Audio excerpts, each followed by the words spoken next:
black culture, there is one person who has been doing this for decades.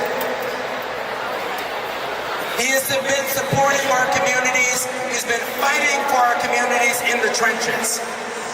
He's a fighter, he's a civil rights icon, and he's a visionary. The Reverend Al Sharpton. Thank you.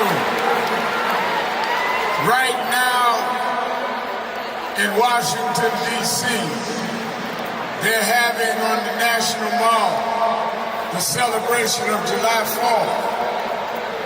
But what they will not talk about is on July 4th, 1776, black people were slaves in this country. We were not part of the Declaration of Independence. But we celebrate tonight because 250 years later, we never stopped fighting, we never backed down, we took nothing and made something happen. If you want to celebrate something, celebrate that we built this nation on our backs and never got paid. They sing America the Beautiful. We made America beautiful. They say America the Great. We made America the Great. And we fought and we bled and we died to get the right to vote. And now Trump and them are trying to take that right. We fought too hard. We spent too many nights in jail. We're going to vote like we never voted before.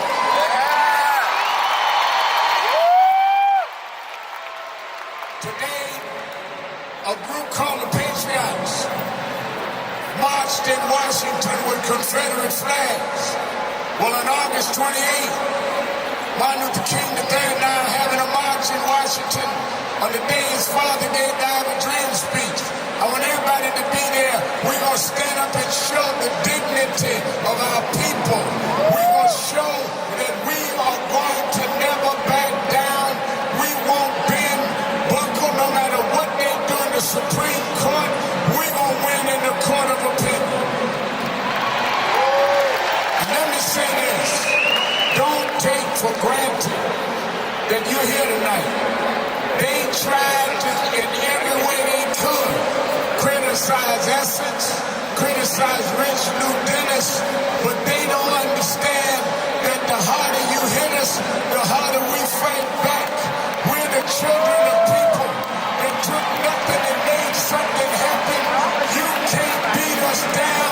You can't turn us around.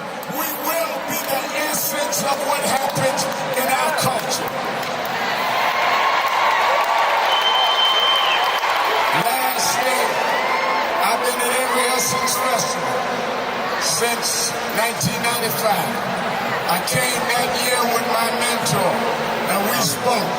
Well, he died in February of this year, but I want to continue what he taught us, because even when times look bad, the 16th. even when they look dark, Do you know what time it is?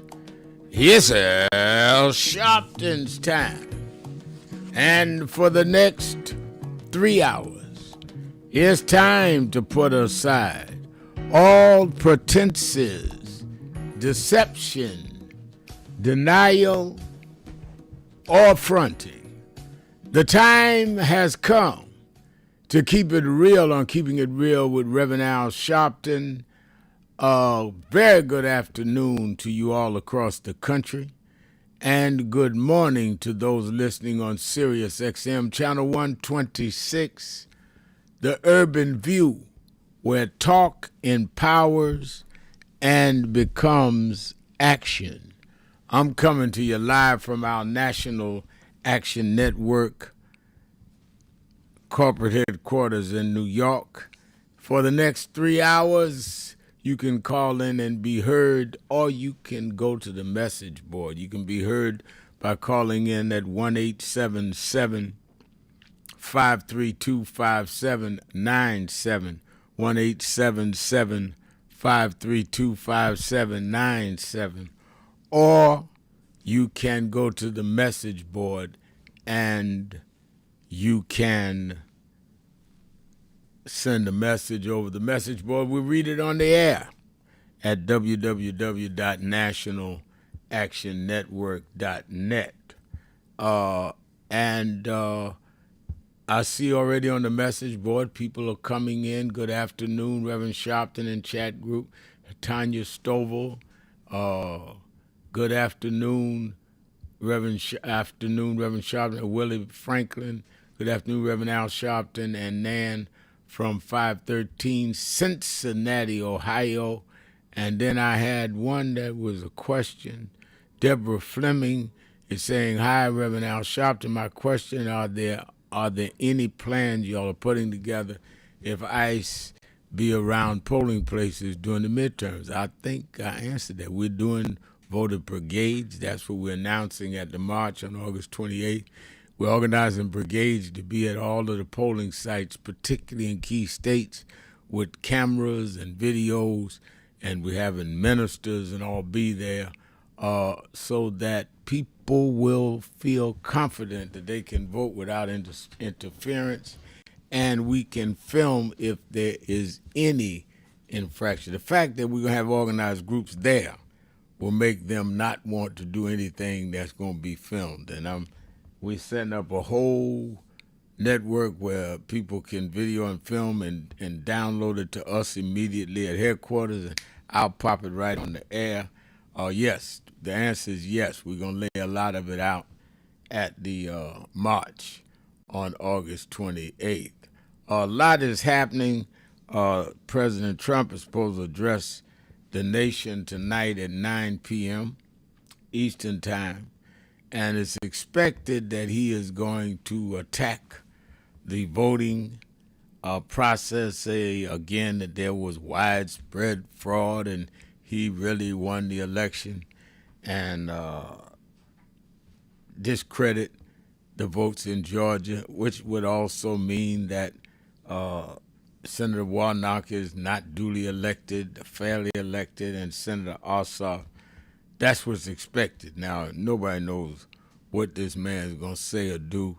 I cannot guarantee you what he's going to say, but I can guarantee you it is going to be probably false stuff, whatever he's talking about, whether it's Iran, whether it's voting. Truth and Donald Trump just don't hang out together, in my opinion. We saw yesterday where Todd Blanche, who was his attorney, his defense attorney, during his criminal trial here in Manhattan, is now up for becoming the attorney general. He's already acting, but needs the confirmation. And he couldn't even bring himself to say that, yes, Trump was beat in Georgia. He tried to play word game. Yes, Biden was certified as the winner, but did he win the election? Can't answer that. Same thing happened with Clayton, who's now up to be the ones to take over intelligence. Anytime you got a grown man, in this case, two grown men, that are so afraid to tell the truth, they'll not be in leadership positions. But that's the climate we're working in. And we need to deal with that. I want to talk about that today. Talk about how the Congress voted not to reduce the aid to Israel. 100 Democrats did vote to end it. My position was that I understand Israel is a military ally of the United States in that region, but you cannot continue to not hold them accountable for what Netanyahu and them are doing in Gaza. And the funds would have been a way to say, look, y'all are going to have to clean this up. Y'all are going to have to stop your inhabitation of Gaza and your attacks. or we can't fund it. There should have been some hard negotiations on that, in my opinion. Now, right away, I'm sure people are going to say, well, Hakeem and the leadership voted, all except one voted to cut the funds.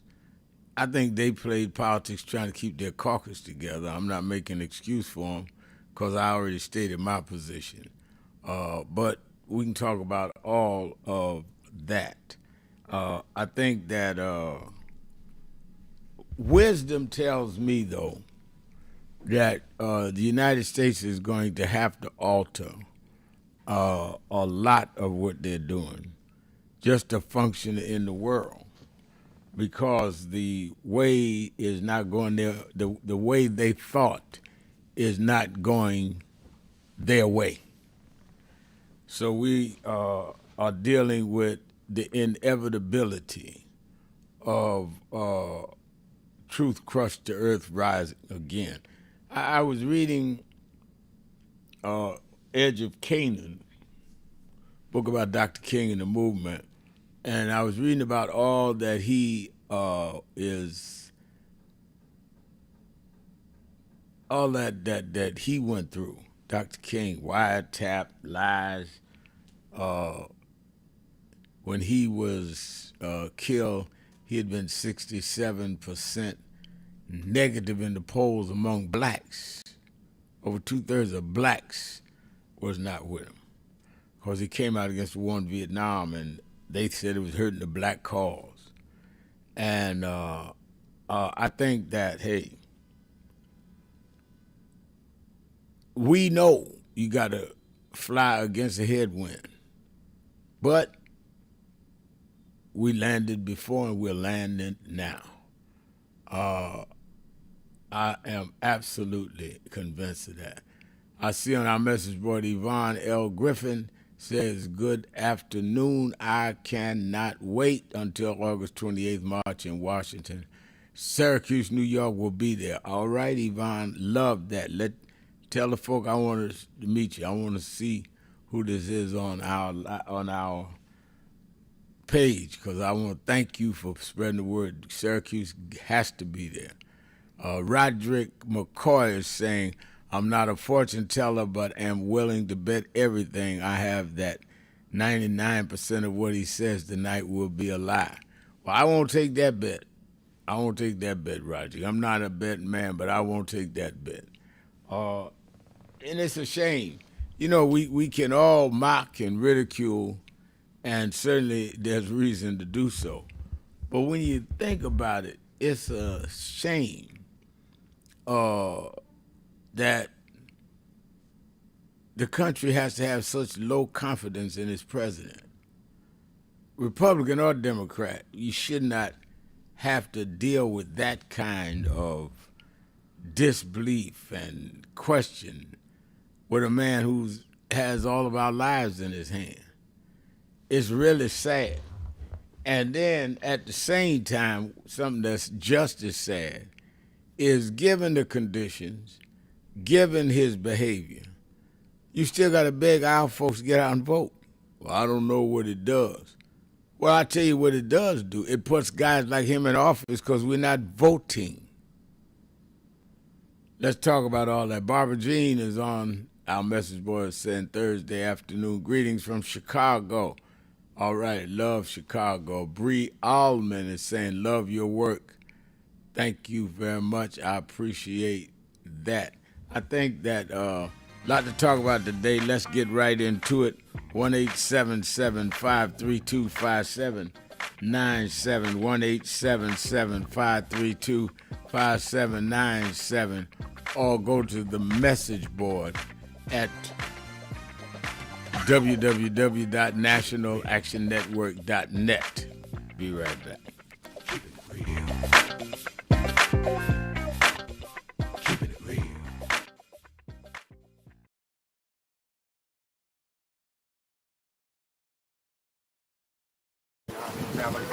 We have a short visit today, so we just wanted to greet you all and thank you for allowing us in. Yes, sir. We would go, yeah. We was here. They were on the plantation. Our family was on the plantation. Wow. And that's, of course, that's the slave house. That's one of the slave houses. Sir, it's been 13 years. That's right. Good to How see you been? Doing fine.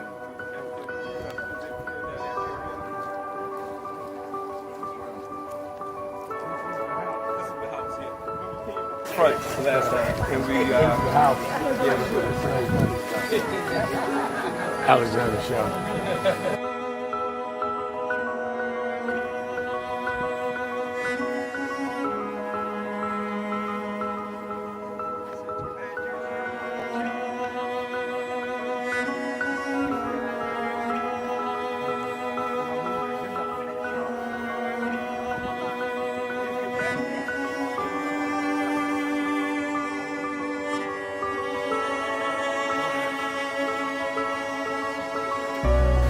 How many slaves were staying there? I have no idea.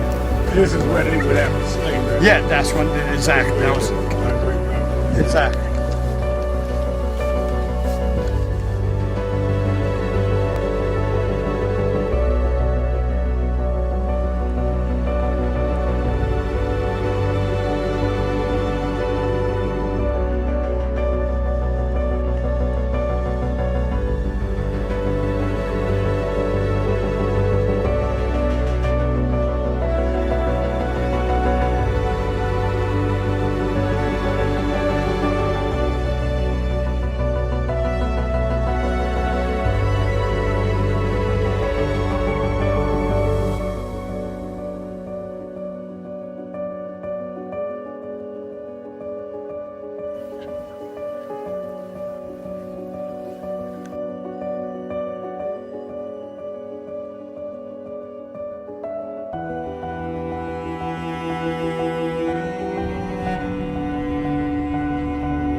The two people that most influenced my life were from South Carolina, James and Jesse.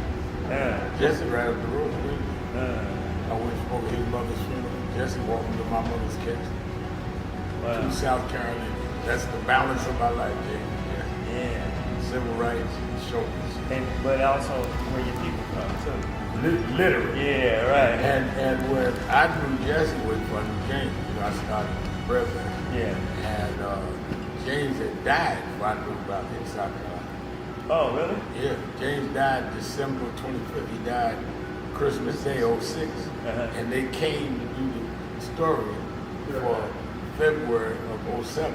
They came in January. His daughter swear that was his daddy and helping push the information out. Wow. And I called Jesse and told me, you know that my great-grandfather was a slave about 45, because Greenville right up to I-20. He said, I told you we was connected. That's why you gotta listen to me. But no.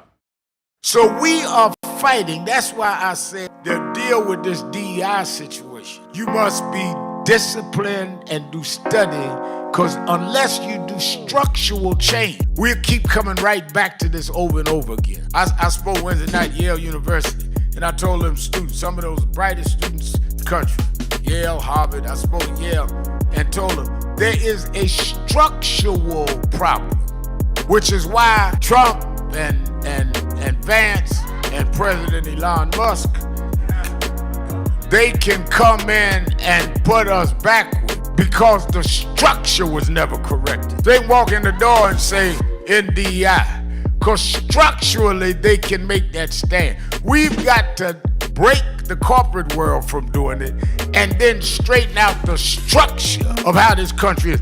Why we ought to be sending people to Congress is not sending them to Congress because they had the robocalls call your house, but they're committed to the structural change of this country. What Trump is successful on is playing on a weak structure, so he can make it go either way. It should not be so unclear that you can play the game either set of way. It must be firm that you got to repair the damage done to the children of the slave and straighten out the structure that we are not 3/5 human. We are full human beings that built this country and never got paid. That's what reparations is.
It is really a intersection of both emotions, because when I was 11 or 12 years old, so I watched the news a lot and I became enthralled with the image of Adam Clayton Powell. I was around 11 and I convinced my mother to let me come up to this church to see Adam Clayton Powell. And in those days, people in Brooklyn used to say it's dangerous to go to Harlem. And folk in Harlem used to say it's dangerous to go to Brooklyn. Now, to 135th Street, and I came, sat right back there, and Adam Clayton Powell walked down this platform. And I remember after the church, in those days, Johnson, the pastor's study was right inside with the plexiglass, and I knocked on the door and I told the secretary I wanted to meet Reverend Powell. She looked down this little 11-year-old boy. She said, "Really?" She said, "Who should I say?" I said, "Reverend Al Sharpton." That call means dignity. Means we're gonna walk side by side with you, or through you. We're gonna be with dignity and integrity. We don't want any more than you have, and we're not gonna accept any less than you have. That's my fellow.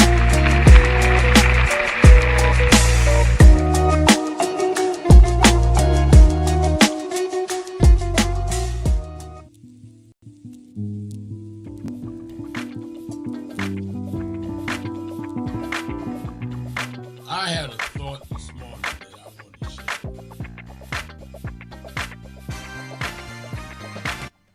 You live, sir? Keeping it real, keeping it real. I'm your host, Reverend Al Sharpton, and we're back. 1-877-532-5797. 1-877-532-5797. And I really, I guess I should not be surprised, but I also should normalize the madness that is going on out here, given this administration. I mean, we're really sitting up here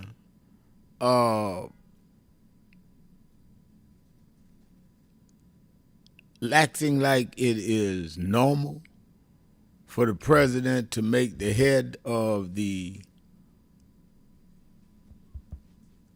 Attorney General's office, the head of the Justice Department, a man who was his private attorney in a fraud case, that he was convicted of 34 felonies, and we're sitting up acting like this is normal, that he's afraid to say that Joe Biden won in 2020 and that Donald Trump lost the election.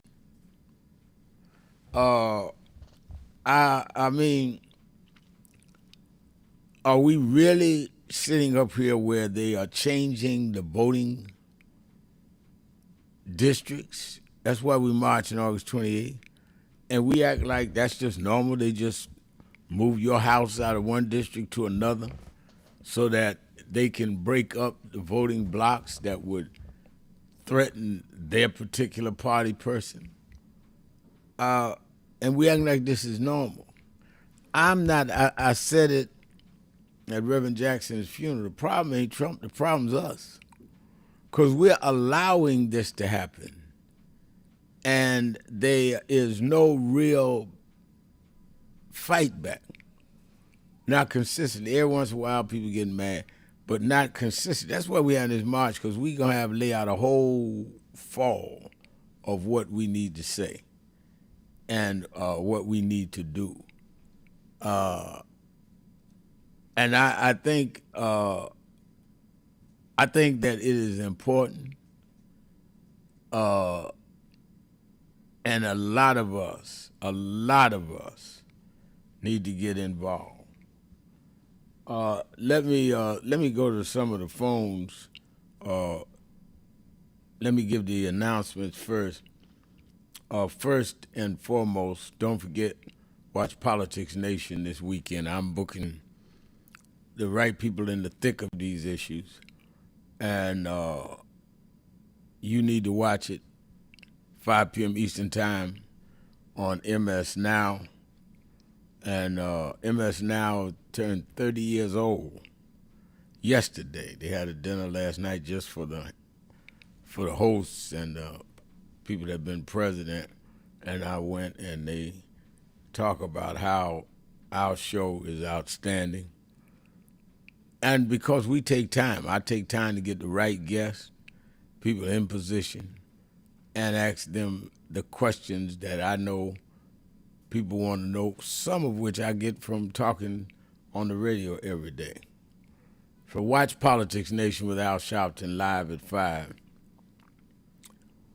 on MS Now. Then you there in the New York, New Jersey, Connecticut area, we're having our Saturday Action Rally at our headquarters, which is the House of Justice in Harlem at 6 Hancock Place, which is 124th and Morningside. Hancock's just 2 or 3 blocks in the middle of that little island there of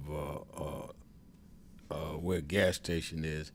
So Morningside, 124th, many of you know where that is. But if you're getting in an Uber or something, it's 6 Hancock Place, 9 a.m. to 11 a.m.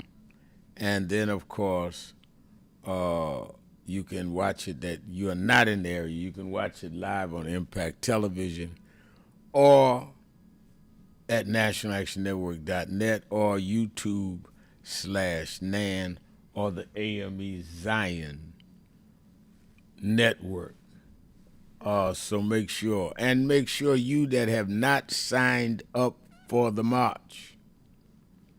We got 3 more national unions have signed up, bring their members. So sign up so we know you coming, can accommodate, and we want you to help bring other people, and we'll help you do it. All you have to do is go to www.nationalactionnetwork.net, and you can register and say, I want to organize a bus, or I want to know if the bus is already organized near me. Go to marchonwashington2026.com or nationalactionnetwork.com. I see on our message board Pamela Edgar is saying, I won another battle with my local McDonald's here in Lebanon, Illinois. My electric wheelchair is not considered a car. According to one employee, I ended up getting my free food anyways. Well, I'm glad. Fight back. Whatever it is, I'm for standing up for what is right. The mayor, Rodney Jones, is saying on our message board, so let me get this right. The President of the United States is going to occupy TV airtime to cry about his delusion of the 2020 election being stolen. I will not be watching. Yeah, well, that is what you can expect. He probably will come with some other stuff, but I think that it is crazy. And Max Donald is saying, where's that autopsy at, Al? If you're talking about the autopsy of Nolan Wells, that's what we're waiting on. Family and Attorney Ben Crump met day before yesterday with the district attorney. They say they're working on everything. We did an independent autopsy. We're waiting on the toxicology report to come. The funeral will be Monday. I'll be doing the eulogy right there in Ocean Spring, Mississippi. I'm going to Mississippi. Invitation of parents to do the eulogy, and Ben Crump will do his legal strategy there. But believe me, we want to know what the truth is, and we're going to stay on this. People ask me, well, why you don't believe the sheriff? Well, the sheriff don't believe himself now.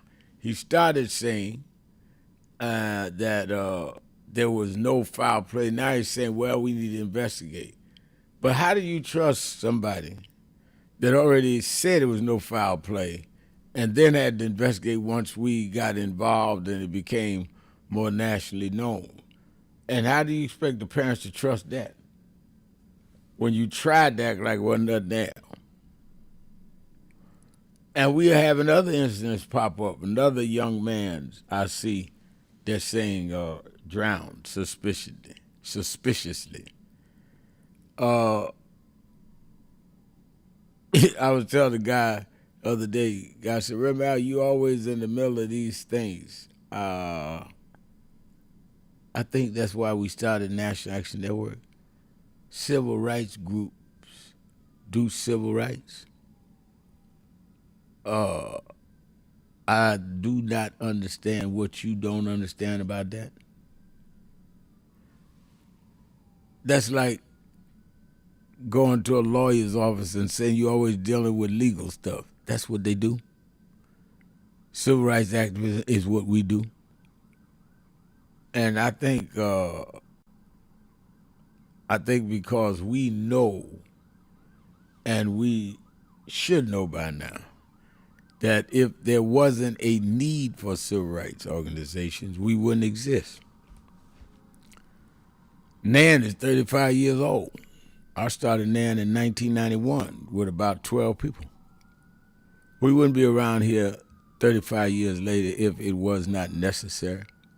And you have some organizations, NAACP, Urban League, older than that. So the question is, when will these groups, including ours, be unnecessary? And so far, it doesn't look like any time soon. All right, let's take a break. We're going to take your calls and come off the message board with your messages. 1-877-532-5797, Sharpton, keeping it real. Be right back.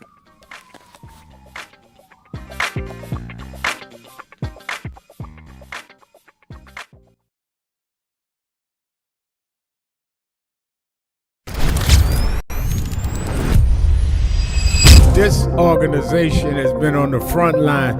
People ask me, why do families call us? Because we never leave them.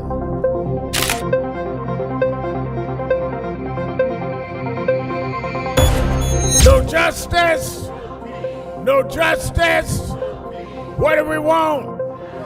What do we want? What do we want? When do we want it? When do we want it? When do we want it?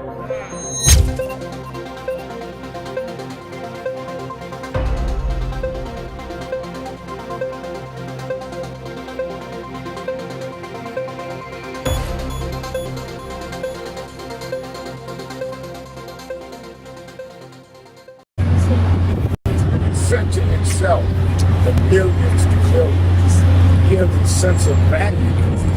Our history is worth.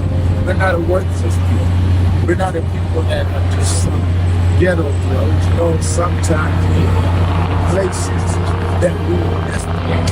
And this shows us that we are.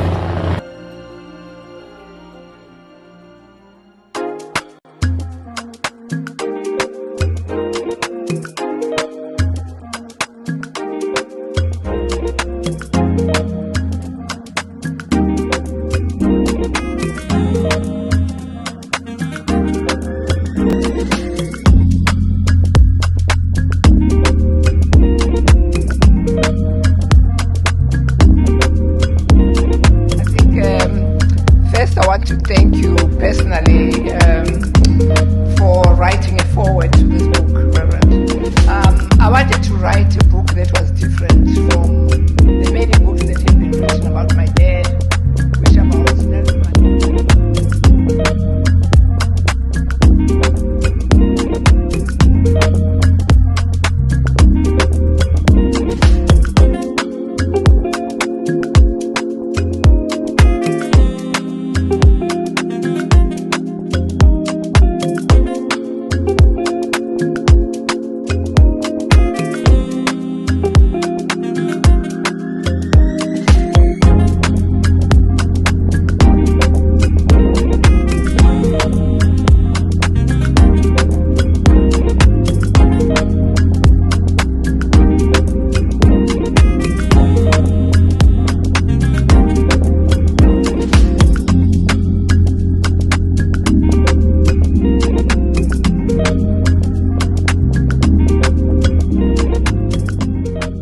Talk about when your father was here, King. Me and Jesse, when he came yes. to go speak at the UN, he said, I'd first go to Harlem to see those that fought for me. Oh, that's nice. Yeah, we keep it hung up in the house. It's a great photo.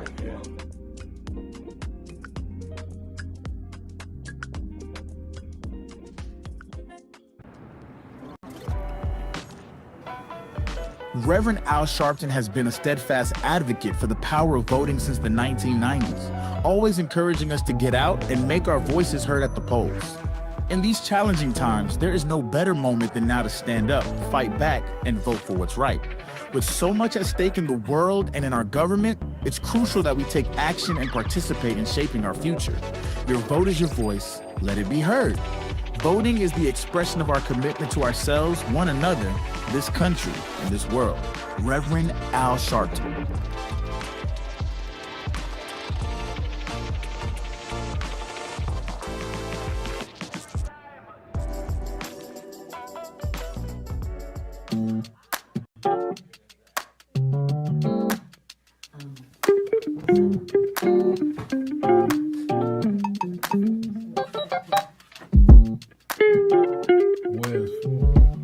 I see I'm in today's New York Times word puzzle, and they're asking what is Al Sharpton's title for short.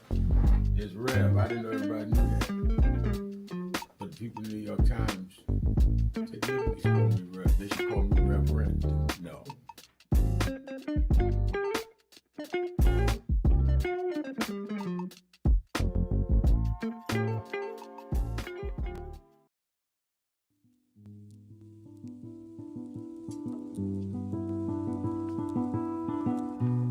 I had a thought this morning that I want to share with you about mentorship.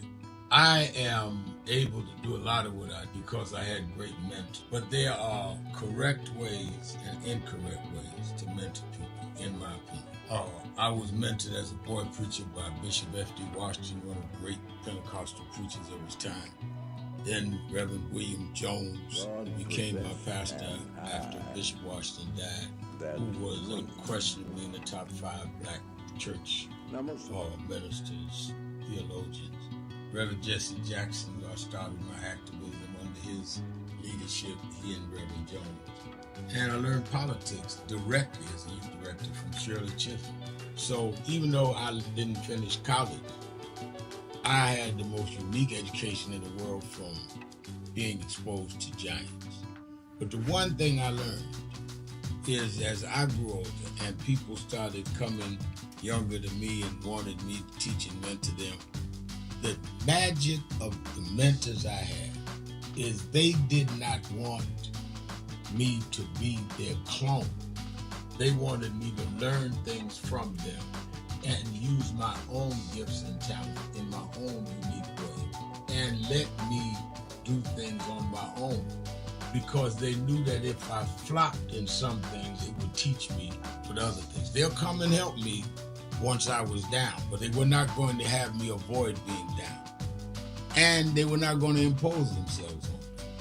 Why am I saying that? Because too many mentors want clones, and too many mentees want their mentors to put them on a pedestal.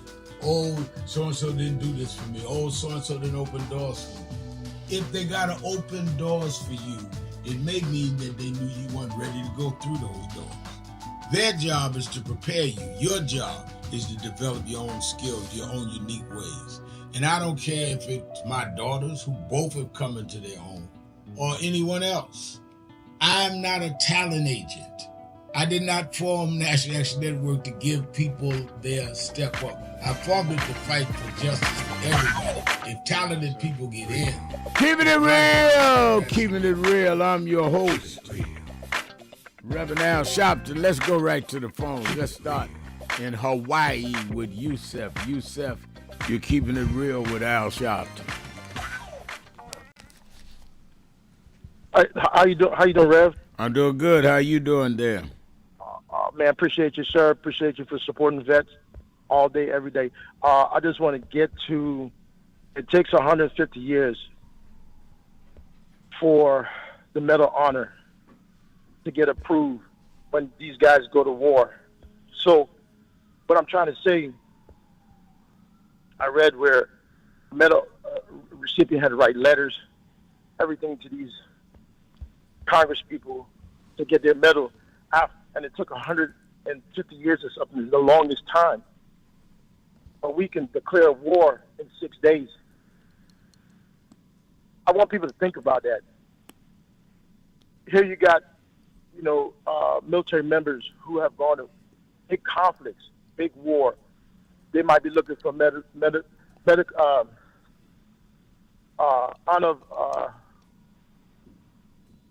honor.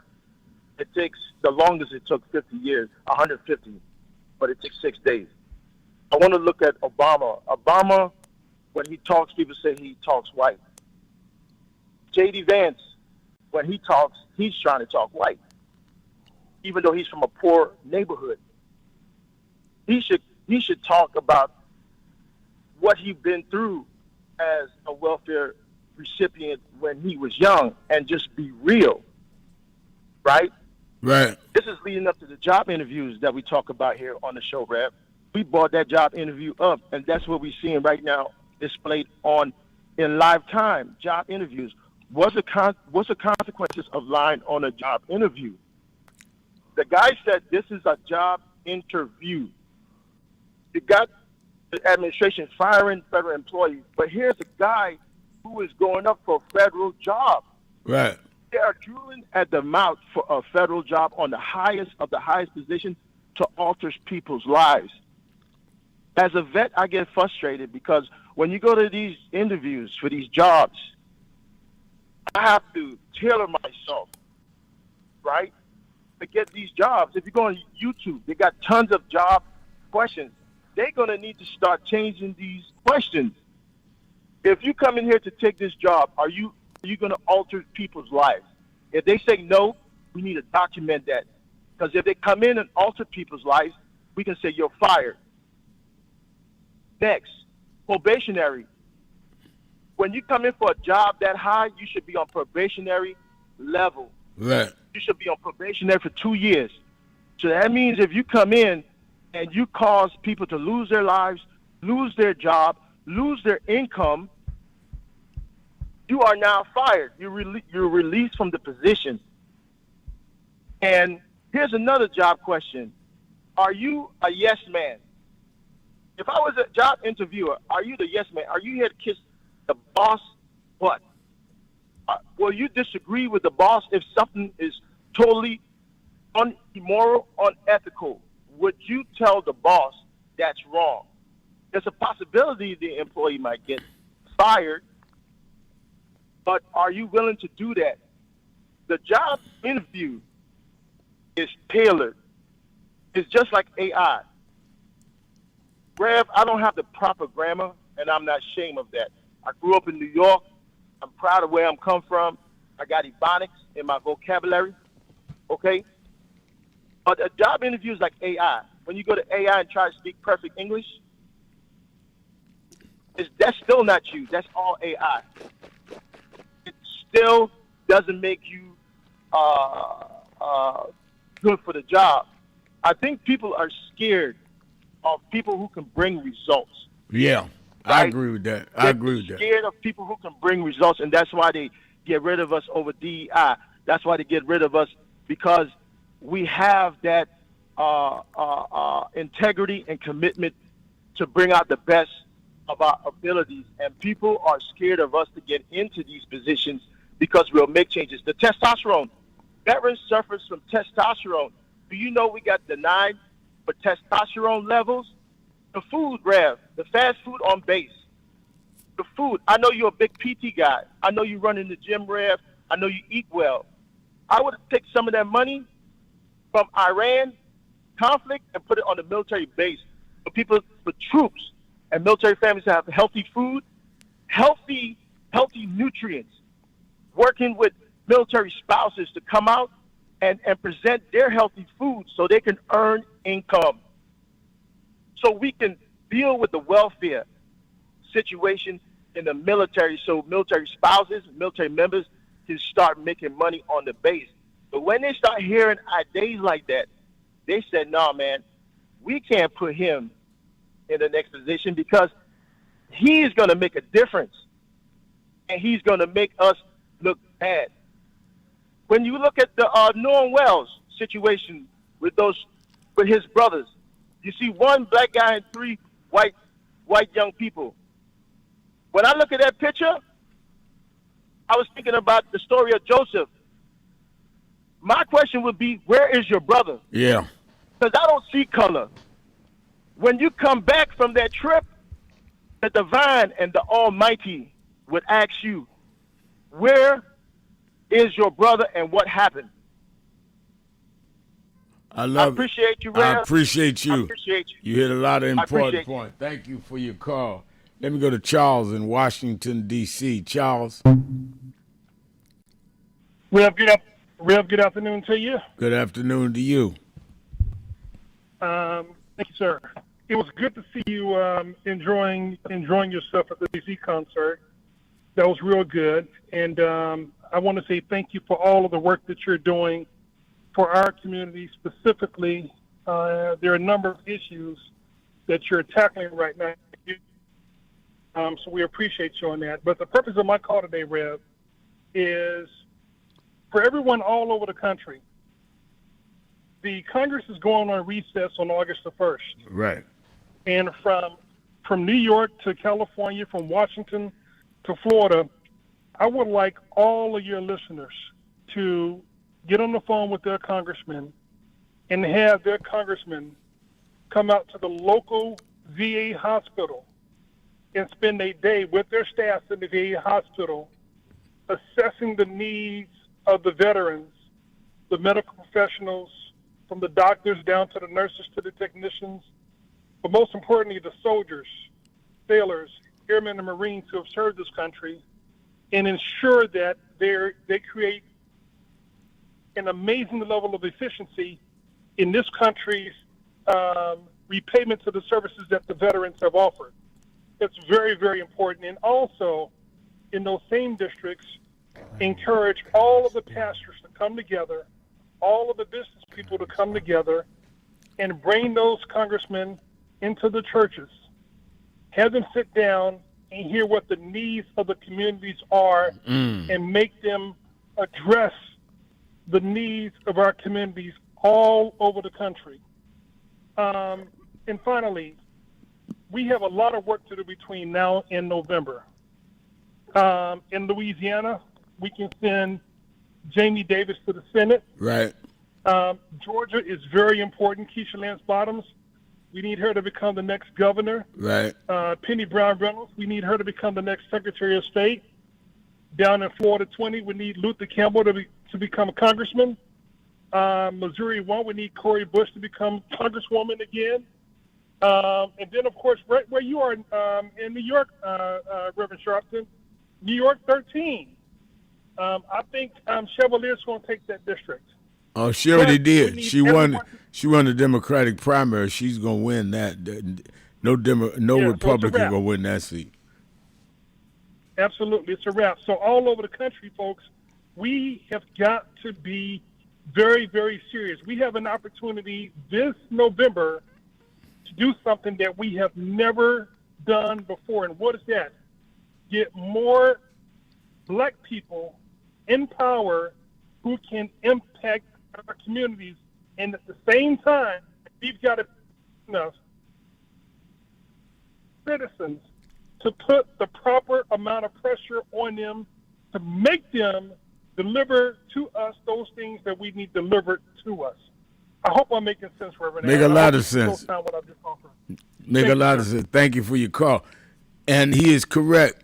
That is why it is important we put pressure on the members of Congress when they're in their home district.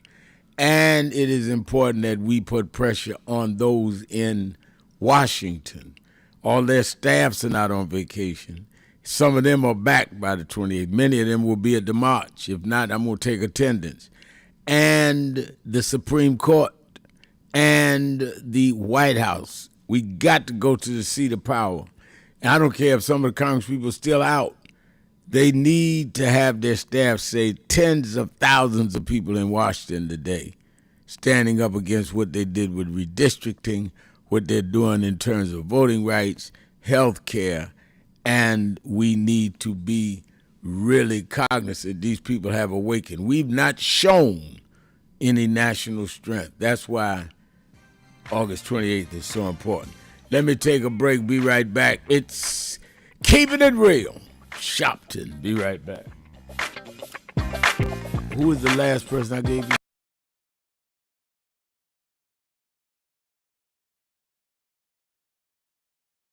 Thank you for joining us for Weekdays Live with Reverend Al Sharpton. Take the time to share this broadcast right now. Tell your friends it's time to keep it real with Reverend Al. Comment your questions now in the chat or call Reverend Al Sharpton directly on air at 877-532-5797. Now stay tuned for Reverend Al. This is Reverend Al Sharpton. As you watch the broadcast, support National Action Network. Go to www.nationalactionnetwork.net and be involved. You can join, take your membership right online, www.nationalactionnetwork.net. Getting ready to start the program, but we need you to be part of the movement.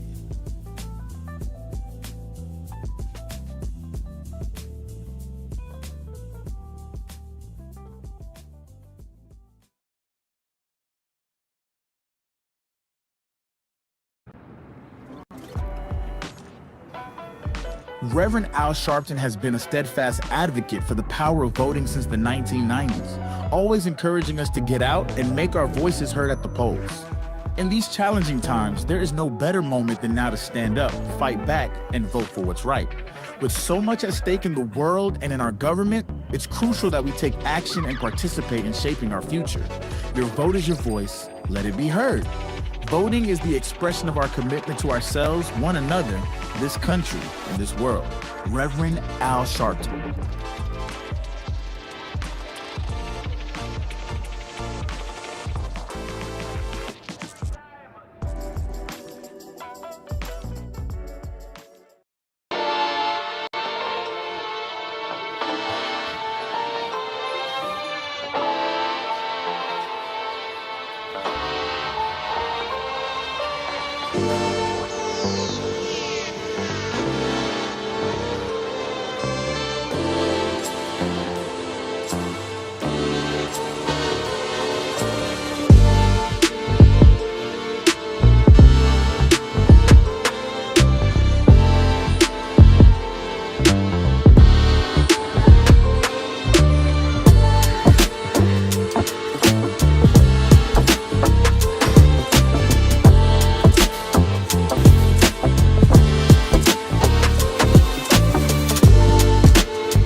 Festival since 1995. I came that year with my mentor and we spoke. Well, he died in February this year, but I want to continue what he taught us, because even when times look bad, even when they look dark, I remember what my mentor taught me, Reverend Jesse Jackson. He said, keep hope alive. Even if you can't figure it out, keep hope alive. Even if it doesn't look like you can make it, keep hope alive. In memory of Jesse Jackson, say that with me tonight. Let him know on July 4th from New Orleans, keep hope alive. Keep hope alive. Keep hope alive. Keep hope alive. Keep hope alive. Keep hope alive. Keep hope alive. Keep hope alive. Thank you, God. It gets dark sometimes, but the morning comes. Don't you surrender. Suffering breeds character. Character breeds faith. In the end, faith will not disappoint. You must not surrender. You may or may not get there, but just know that you're qualified and you hold on and hold out. We must never surrender. America will get better and better. Keep hope alive. Keep hope alive. Keep hope alive. On tomorrow night and beyond. Keep hope alive. I love you very much. I love you very much.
I remember I was 12 years old. I was a boy preacher in the Church of God in Christ. Bishop Sheard knew my bishop, Bishop Washington. Bishop Washington, my mother was concerned I was getting into politics.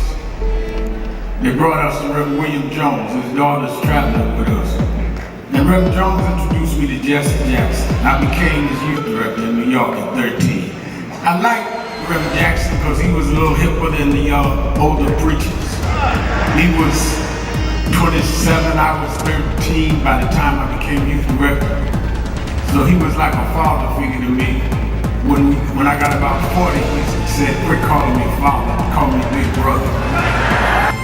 We went to the car center, and James Meeks and Jesse Jr. and I had dinner with him that night. And that's where he said to us, Al, Meeks, Jesse Jr., y'all are my disciples. And we said, disciples?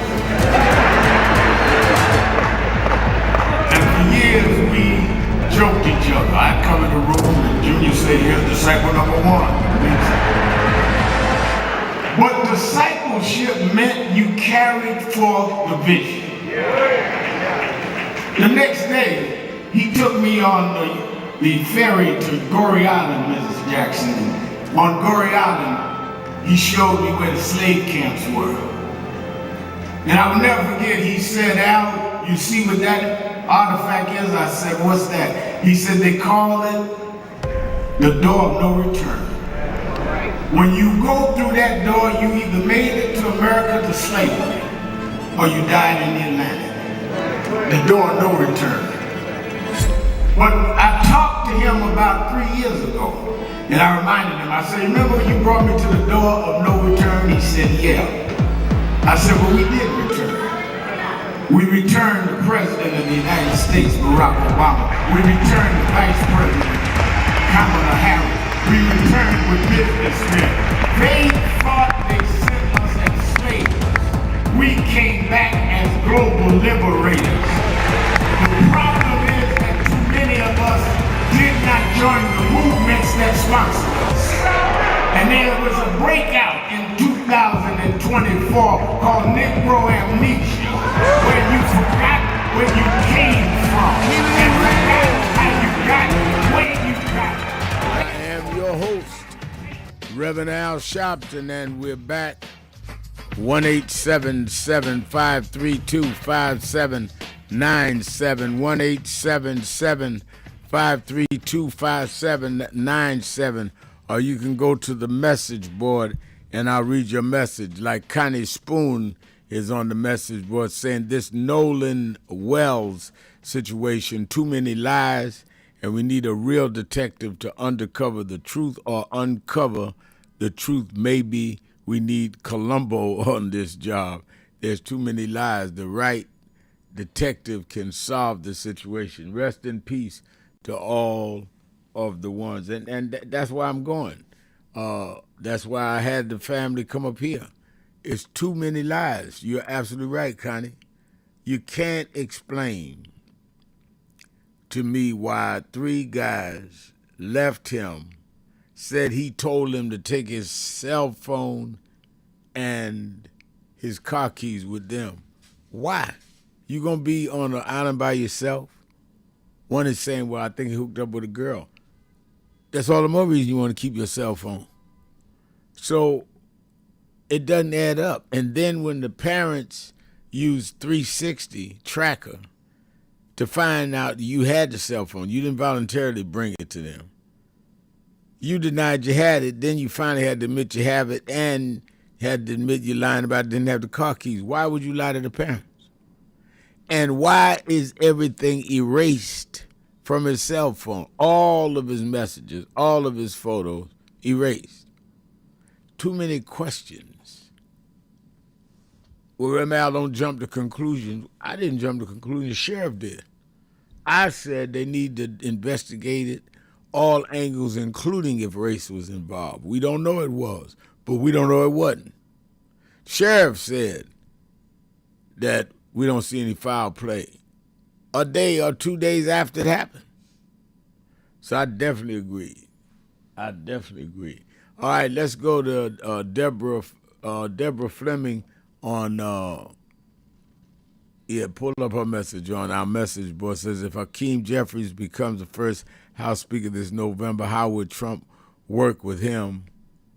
Well, being a black man. Well, how did they Clinton deal with Newt Gingrich? I mean, there has been speakers from the opposing party, and they had to find mid-ground.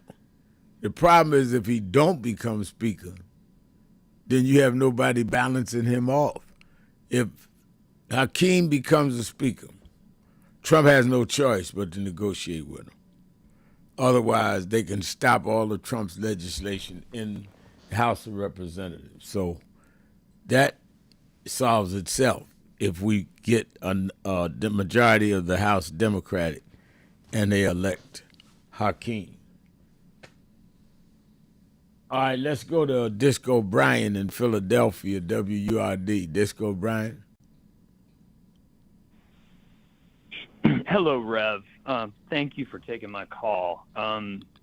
Listen, I wanted to respond very briefly to somebody who called yesterday, Joe from Philly. I think he completely misunderstood my point, which you did understand, Rev, when I made the call. And I was not defending... I have no idea what you're talking about. And I'm sure the callers are. What are you talking about? So it was about yesterday's call. I called about how Rahm Emanuel went to Israel and Ro Khanna went to Israel, and were allowed to speak there. And Joe from Philly called and said he kind of misunderstood my point. So all I wanted to say, Rev, was that first off, I explicitly said that I oppose Netanyahu's regime, and my point wasn't about personalities. It was about democracy itself. And democracy isn't proved by whether a government behaves perfectly. It's proved by whether people can organize against that government without being disappeared, imprisoned, or executed. Rahm Emanuel and Congressman Ro Khanna could travel to Israel and publicly condemn Netanyahu because Israel allows that kind of dissent. Hundreds of thousands of Israelis have protested, as you know, Rev, Netanyahu in the streets. Journalists in Israel criticize him every day, and members of the Knesset denounce him openly all the time. So my question yesterday wasn't really about Rahm Emanuel. It was this. Would Zoran Mamdani be free to stand in Kampala and publicly denounce Uganda's anti-LGBTQ laws? Would Ilhan Omar be free to travel to Somalia and openly condemn al-Shabaab and political repression there? Would Rashida Tlaib be free to stand in Hamas-controlled Gaza and denounce Hamas for imprisoning, torturing, and killing Palestinians who oppose them? That is the distinction I think we have to be willing to discuss. Because, Rev, supporting democracy means defending the political space where people can challenge their own government, not just when it's convenient. What was everywhere. when Congressman Ro Khanna was in Israel and Gaza last week? Wasn't he detained? Was he detained? I mean, he came home and went on every news show and talked about what happened there, and just 2 nights ago was on. I didn't ask you where he was on. I said, was he detained? You know, I mean, I don't know, and I'm you not just sure, told me he was on TV saying what happened. So what did he say? Yeah. Well, I mean, if he was detained, maybe he was detained briefly, but then. But he was detained. I mean, again, you can't say that people can say what they want to say over there, and other people can't say it in their home states. And then when I asked you, was he detained? I don't care if it was an hour, 2 hours, or 4 days. If he was detained, then that would make people say, well, you will be punished if you say certain things in certain places. I see, but Rev, what I'm getting at, right, is that I'm wondering why the focus in almost all media now is on that one country when there are human rights abuses and terror regimes being promulgated and uplifted in all of the other places that we're not focusing on. Like, where Rev, where. But let me ask you this, Brian. Right. I'm for a two-state solution. I'm not against that, but I think that people being that there is a lot of American aid and financial aid to Israel, and not to these other countries you're naming, gives Americans the right to pay more attention to that. Wouldn't you think that? Sure. I completely agree. Yeah. And again, I think that is the fact that we can have this discussion, and that Rahm Emanuel can go to Tel Aviv and speak at Tel Aviv University and denounce the Israeli regime, Netanyahu's regime. Yeah, he did. I think that. I have spoken in Israel. I've spoken in Gaza.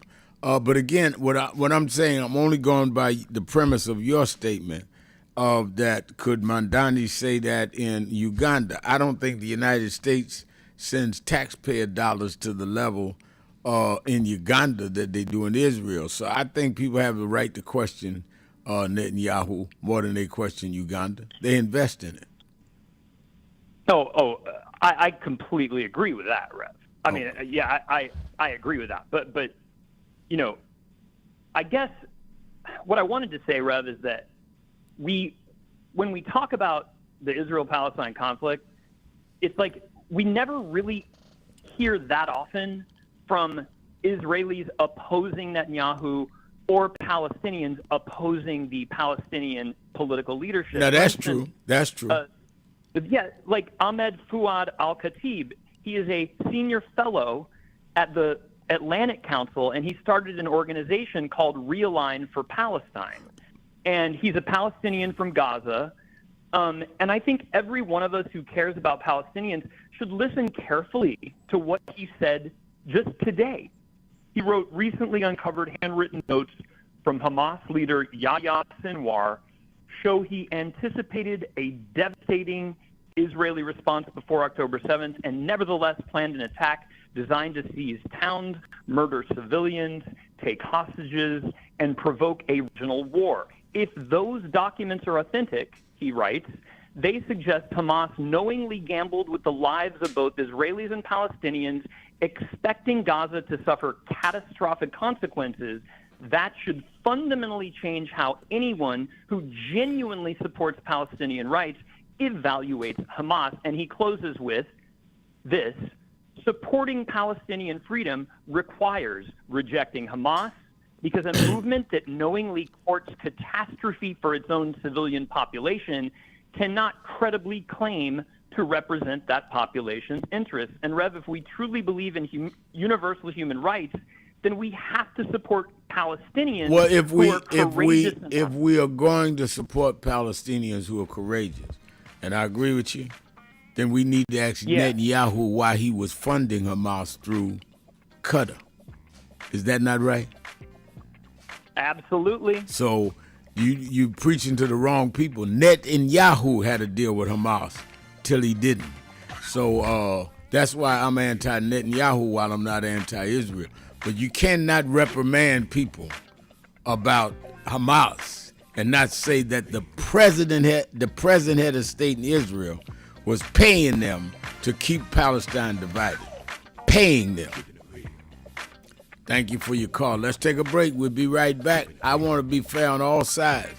To tell me the truth is the truth is the truth. Or put it in my words, keep it real. Sharpton. Be right back.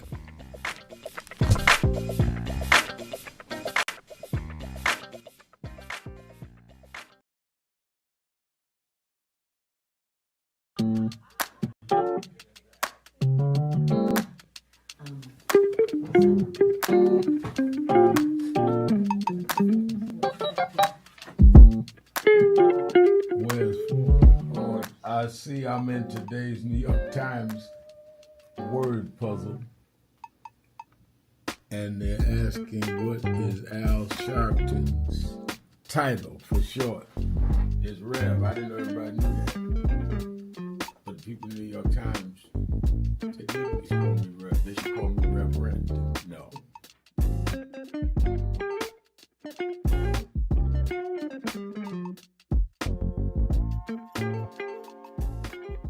So who is Al Sharpton anyway? Who is this 33-year-old preacher without a church? A number of black New Yorkers as well.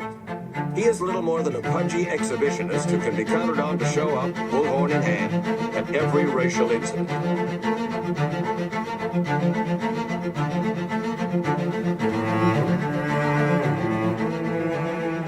I often quote Mark Twain saying, "The two most important moments in life is the moment you are born and the moment you find out why you were born." I had a very troubling conversation the other day that prompted me to do this little video. Young man that I've known a while came to me, and he was crushed. I mean, really crushed, because people were criticizing his work. He's in the ministry, but he's also an actor. And he said he couldn't understand why people were jumping all over, criticizing him, trying to find scandalous and derogatory things about him. And I told him, I said, you know, you very young. You don't know the road I've traveled.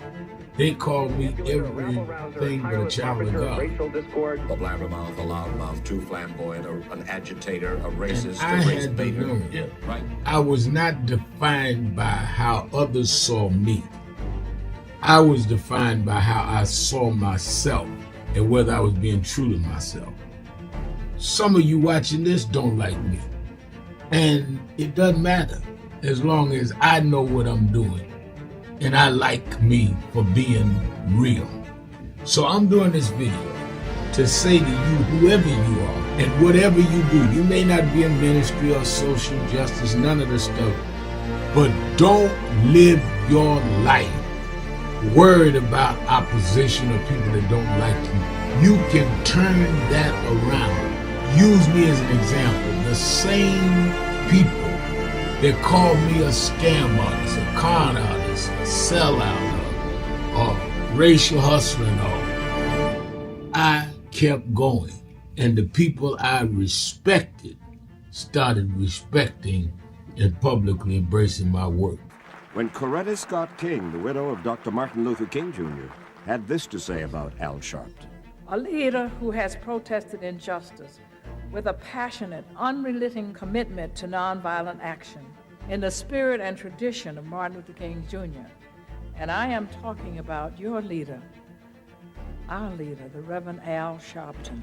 The other thing that hasn't changed is the National Action Network's commitment to fight injustice and inequality here in New York City and across America. And that's not only a testament to Reverend Sharpton, it's a testament to all of you who are here tonight.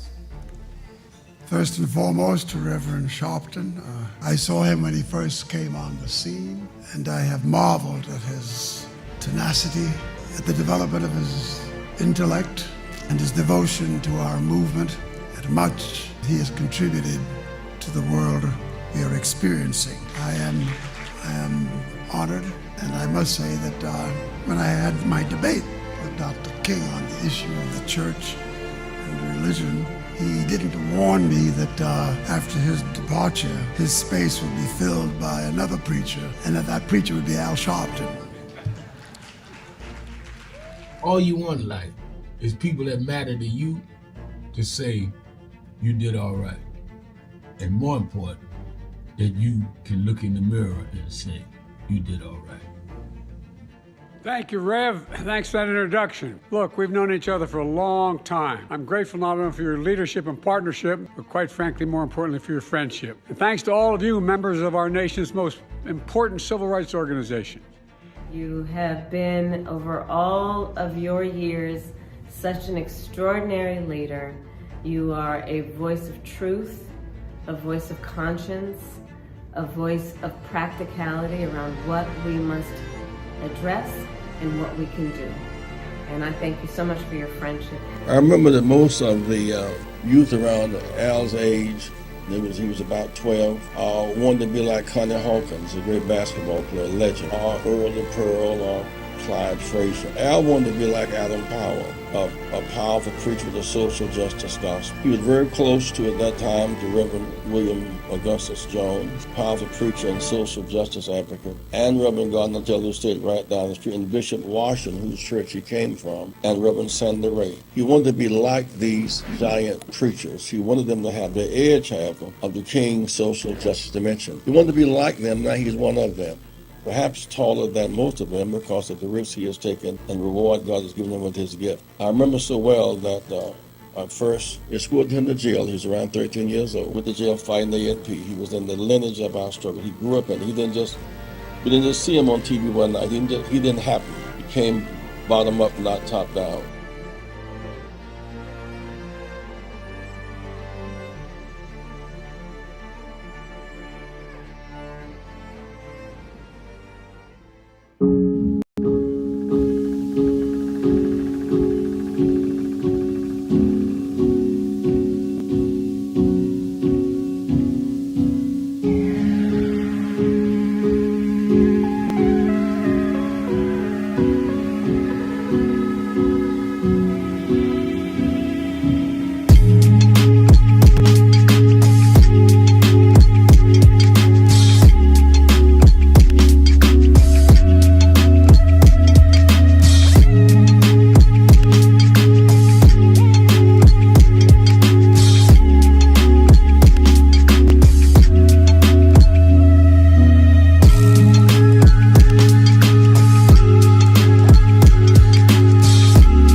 It is such a pleasure to be here with Reverend Sharpton and this entire congregation on Juneteenth weekend to not only celebrate freedom, but recognize the work that is still to be done to ensure that that freedom is within the grasp of each and every New Yorker who has helped to build this city.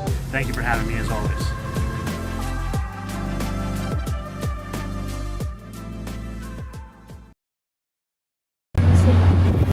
Centering itself, the millions to billions, give a sense of value. Our history is worthless. We're not a worthless people. We're not a people that are just some ghetto drugs. You know, sometimes in places that we were desperate.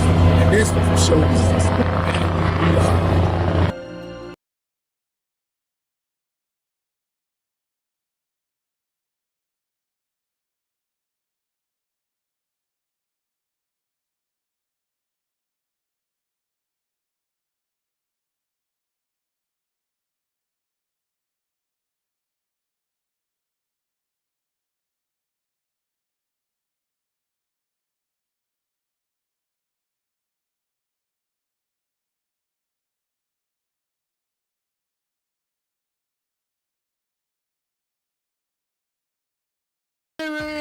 Keeping it real. I'm your host, Reverend Al Sharpton, and we're back. Well, it is Policy Day, and on Policy Day, we bring in our policy expert. She is the CEO of the Protestant Welfare Agencies in New York, and she is, of course, the Vice Chairman of the National Board of National Action Network, Attorney Jennifer Jones Austin. How you doing, Jenny? I'm doing all right, sir. It's good to be with you. It's hot in New York, but I'm holding. It's hot, and then we've got this smoke alarm. Akeem Smith is telling me on the message board, ABC News reporting, Reverend Sharpton, dangerous wildfire smoke continues with air quality alerts in 17 states, including Detroit and Minnesota, rank at the top. But some of that smoke cloud has been in New York since yesterday.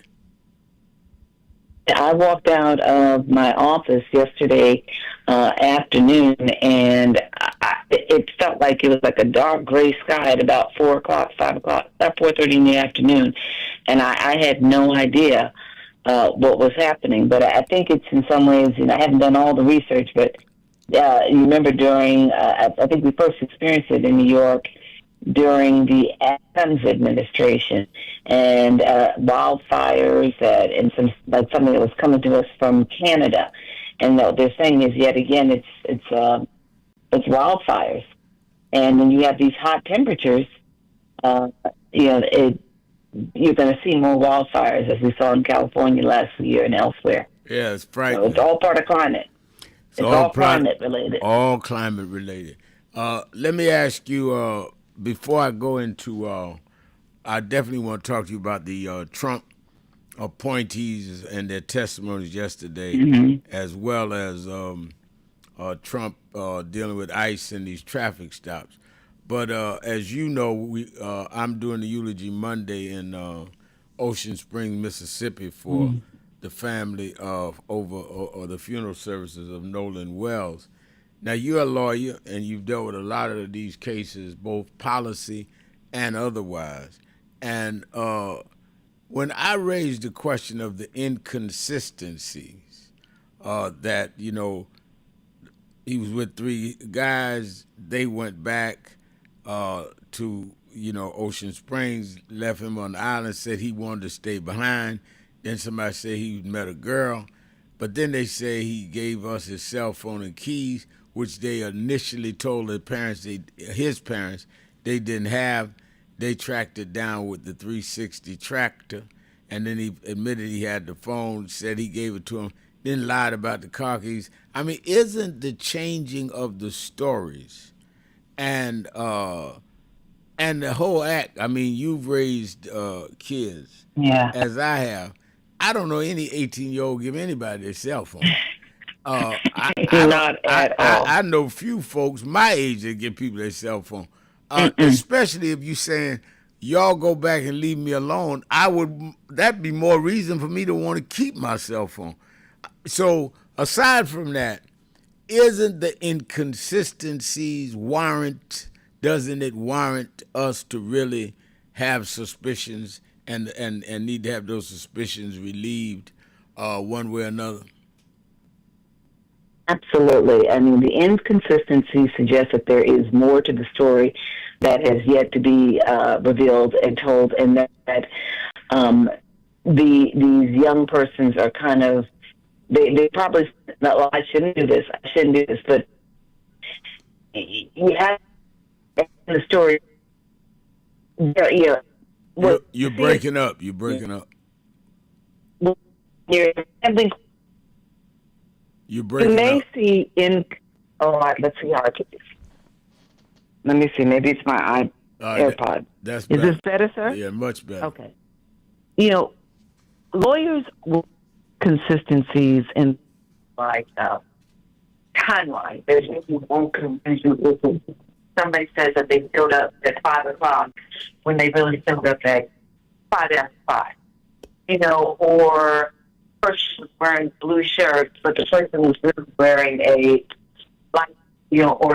You're breaking up again. Something wrong with your iPods. You're breaking up again. No, you're breaking up badly.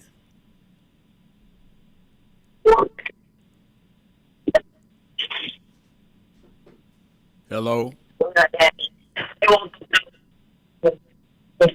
don't you take a phone call? Let me take a phone call. You work with her to get that straight, 'cause I don't hear her at all now. Let me go to the phones and we'll come back. Let me go to, let's go to Rick in Germany. Rick, you're keeping it real with Sharpton and Jones Austin. Good day, Brother Sharpton. Good day. I hope you get Miss Jennifer Jones Austin back, because her voice is a necessary legal and environmental voice. Let me just say quickly, we have a greater chance of going back to a manual vote count for the election of the American president in the USA than we have of establishing a colony on Mars. You in Black America can help restore and reform the Constitution if only more poor people would pay attention to politics and less attention to music and TV entertainment. I think the environment is about the vote, just like race politics are about the vote as well. I'm done, brother man. All right, thank you for your call. Did we get Attorney Jones Austin back straight? We're still working with her after the break. Let's go to the break. We'll come back. Keeping it real. Sharpton, Jones Austin. Be right back. Dallas.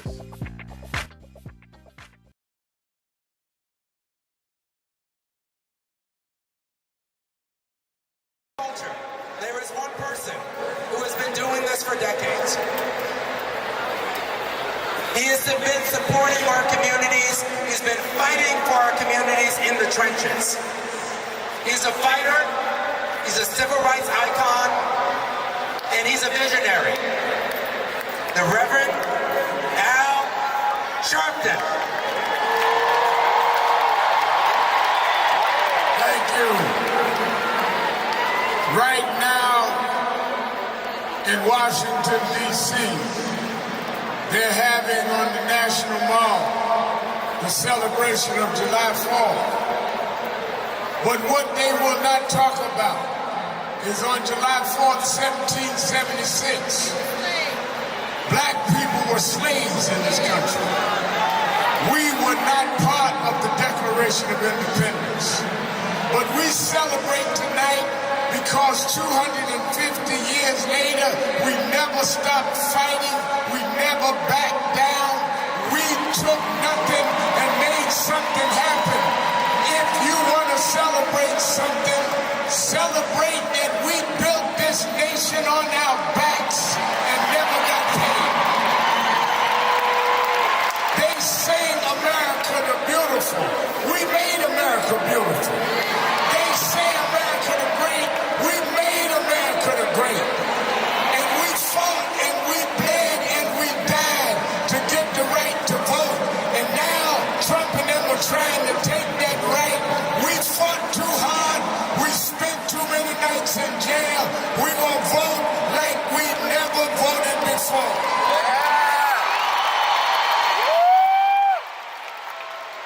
Today, a group called the Patriots marched in Washington with Confederate flags. Well, on August 28th, Martin Luther King III now having a march in Washington on the day his father gave the I Have a Dream speech.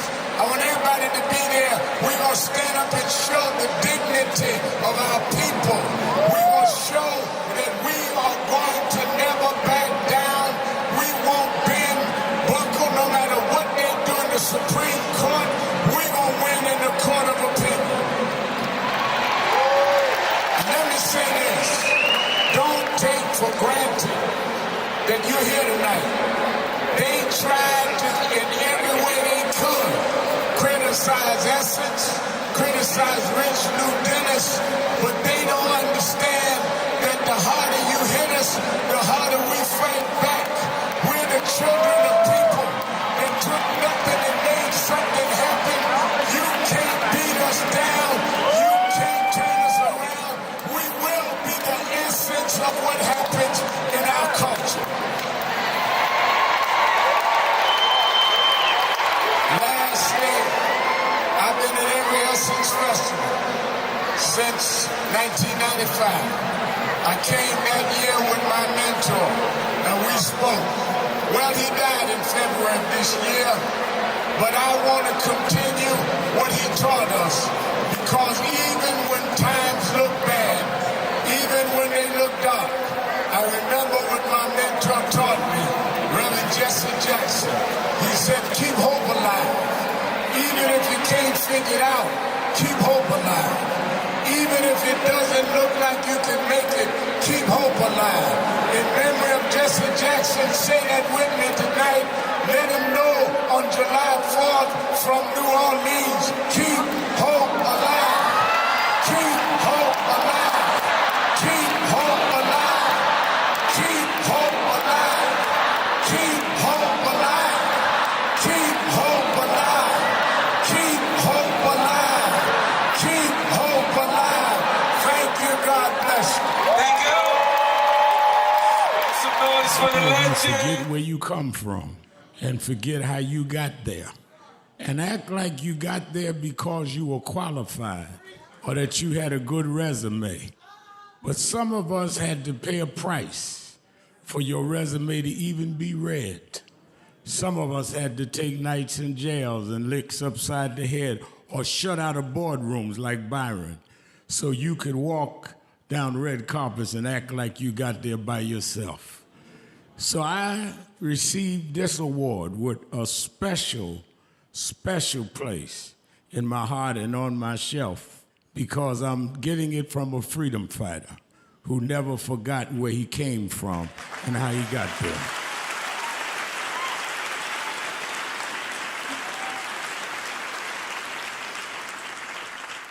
Yes, we've come a long way.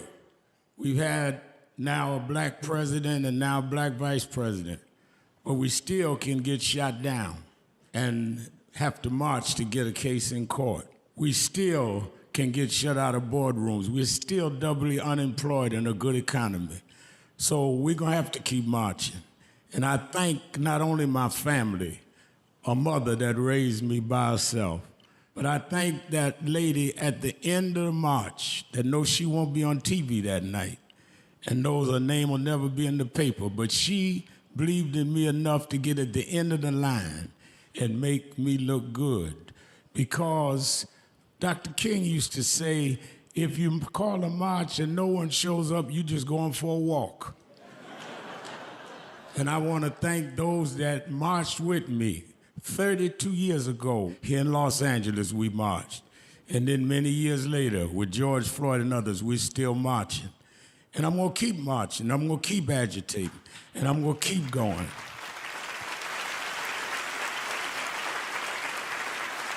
Until we don't have to do it anymore.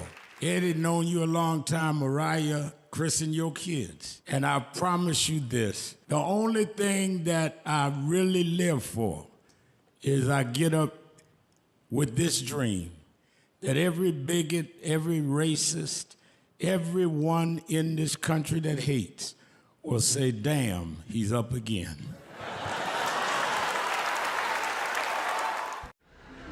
The only thing that will matter 2 minutes after you gone is what you did for more than yourself.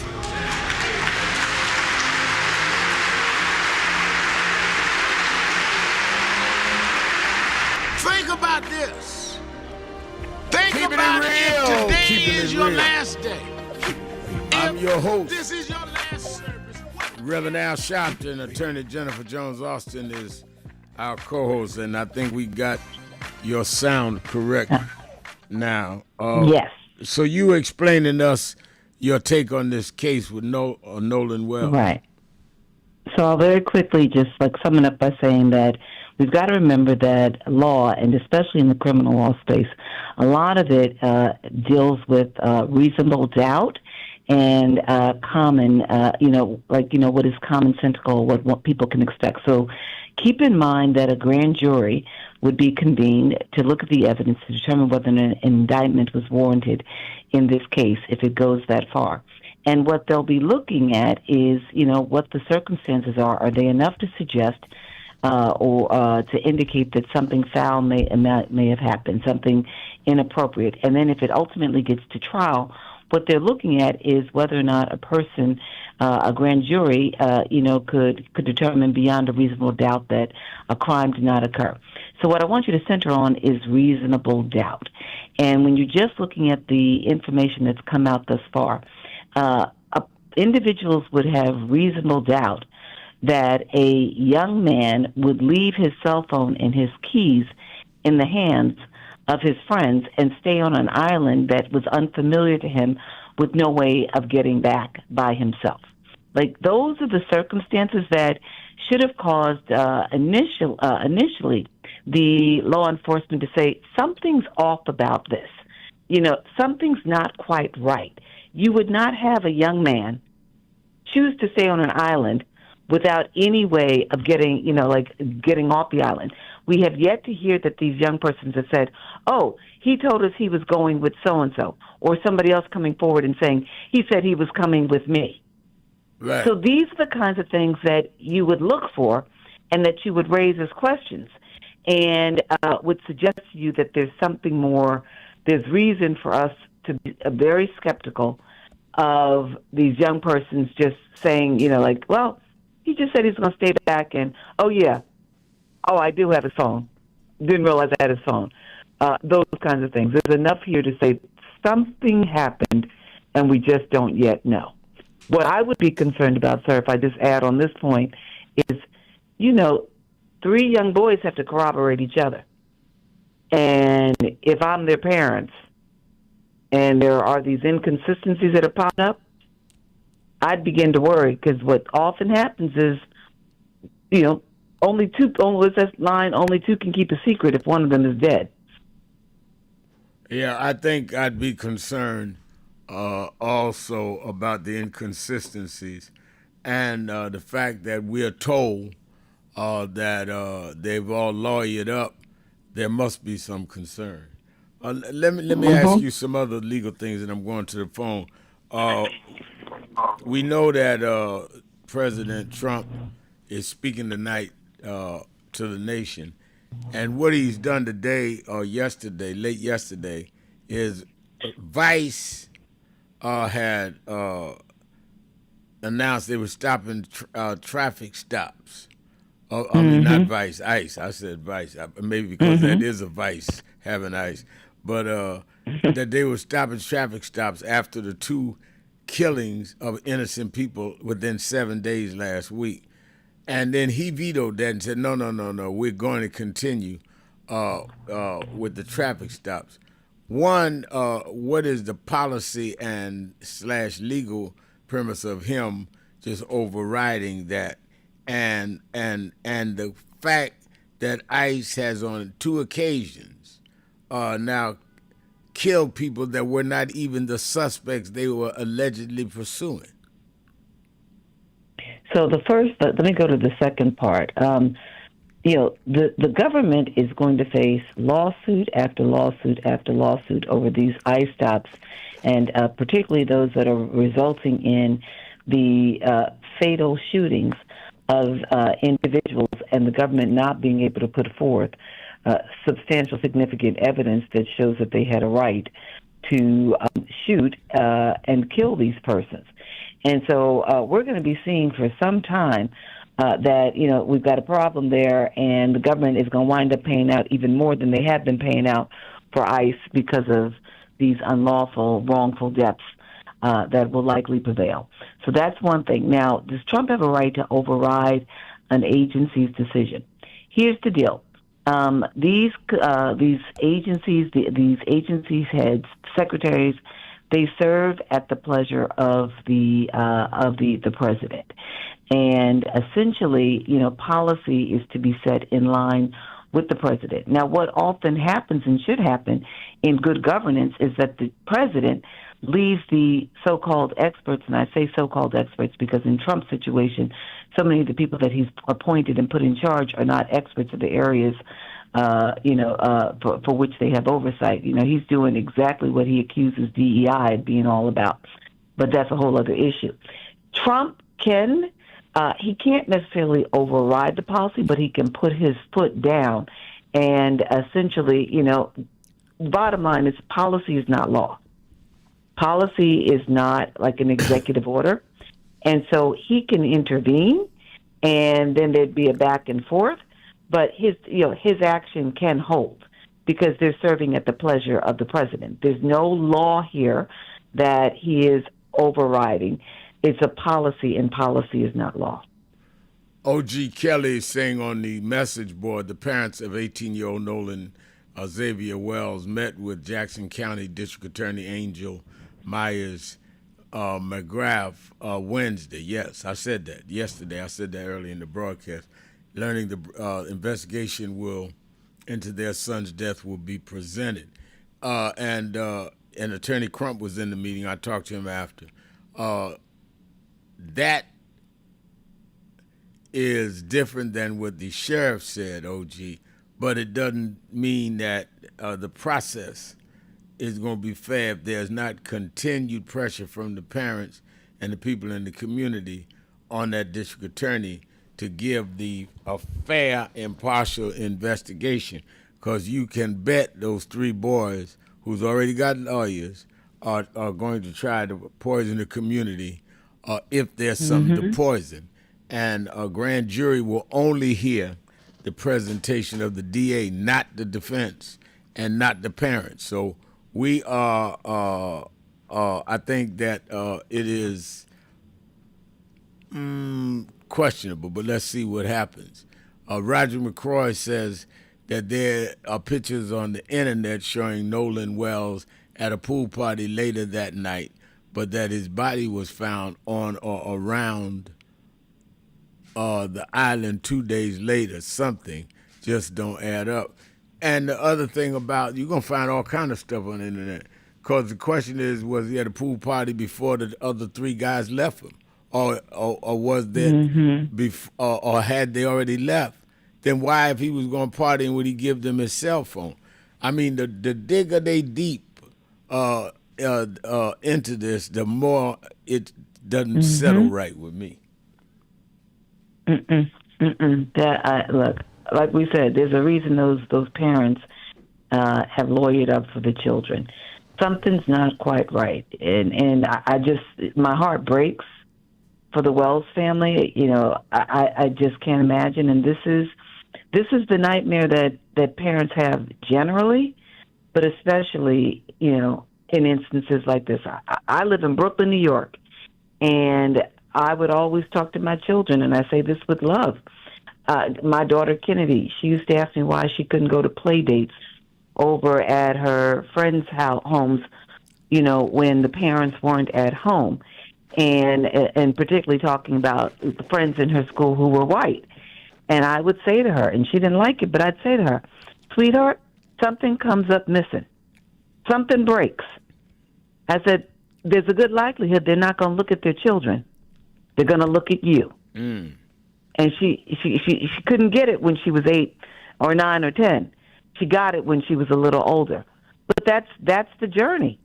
That's the journey of parenting a black child in America, and especially when you're interfacing with white families, as liberal as they may be. Not every family.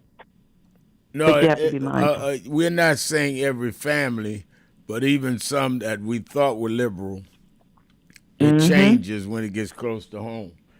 Right. Let me ask this, and then I'm going to the phones. D and Joe and Todd, I'm coming to y'all. I think that it is imperative that as we listen to the president tonight, that we understand that he, by all predictions, are going to question the elections in 2020 in Georgia, and he's trying to create a climate that when the Democrats when the Democrats win and his crowd loses, that it was some election interference. What are you alerting people to be aware of tonight? Because whether you stay and watch the speech or not is going to affect us. So by sticking your head in the sand only exposes your behind to the world, because it's going to move forward anyway. Right. What I'm alerting people to is to always keep in mind, and this is something that I've learned in great part from you, understanding why people do what they do or what they're about to do before they even do it. He's not coming on to talk about the conflict with Iran, the war that he started. He's not coming on to talk about the affordability crisis. He's not coming on to talk about the heat wave that is affecting so many Americans at this moment. He's not coming on to talk about any emerging crisis, which is what this time is often used, presidents will do, outside of a State of the Union. He's coming on and creating a crisis or creating something, wants you to feel like we have a crisis. And he's centering it around voting and so-called voter integrity or voting integrity. What he wants to do is what Donald Trump always does. He wants to sow confusion, deflection. He wants to, essentially, put forward lies and use the power of the Oval Office and the presidency to give those lies the appearance of bearing truth. And why? One, because he wants to get people squeamish about voting and maybe, cause some people to stay away. And at the same time, he wants to rev up his base to have them come out. And then the other thing that he wants to do is that in the event that this doesn't go the way that he wants it to, I'm speaking of the midterms, then he's already, set up the lie. He served it up, and, then he can just lobby it over. That's what this is all about. The motive is to sow deception, deflection, and confusion to get people hyped up to either amp up his people or have other people feeling already disconnected and feeling without hope. That's all this is. All right, let's take our break, and I'm coming right back, going right to the phones. 1-877-532-5797. Sharpton, Jones Austin, keeping it real. Be right back.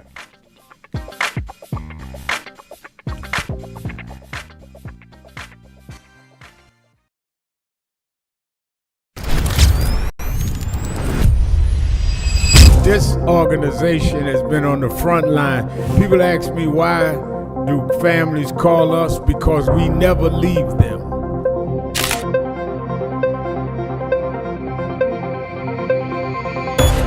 No justice. No justice. What do we want? What do we want? What do we want? When do we want it? When do we want it? When do we want it?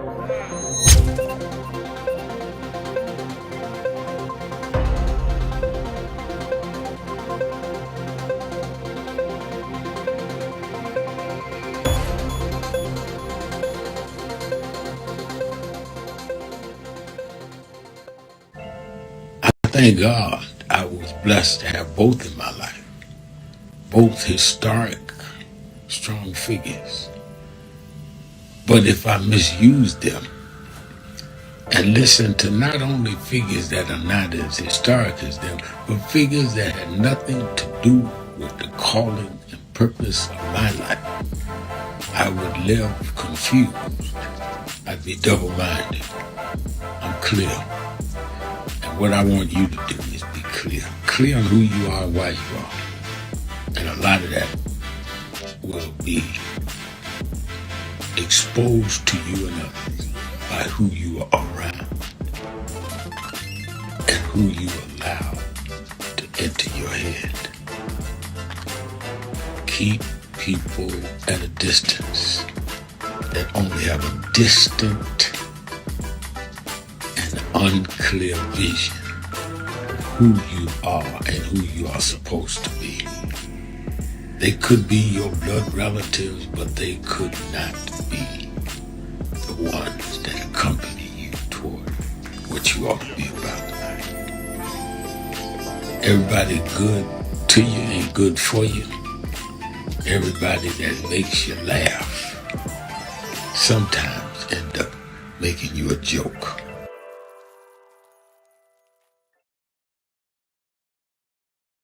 Some of you forget where you come from and forget how you got there and act like you got there because you were qualified or that you had a good resume.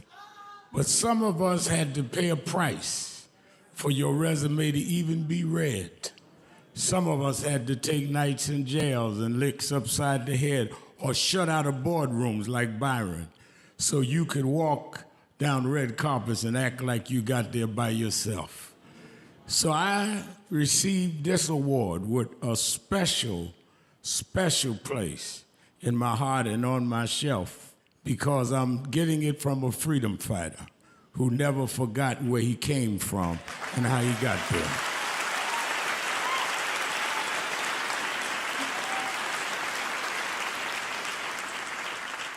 Yes, we've come a long way. We've had now a black president and now a black vice president. But we still can get shot down and have to march to get a case in court. We still can get shut out of boardrooms. We're still doubly unemployed in a good economy. So we're going to have to keep marching. And I thank not only my family, a mother that raised me by herself, but I thank that lady at the end of the march that knows she won't be on TV that night and knows her name will never be in the paper, but she believed in me enough to get at the end of the line and make me look good. Because Dr. King used to say, if you call a march and no one shows up, you just going for a walk. And I want to thank those that marched with me. 32 years ago, here in Los Angeles, we marched. And then many years later, with George Floyd and others, we're still marching. And I'm going to keep marching. I'm going to keep agitating. And I'm going to keep going.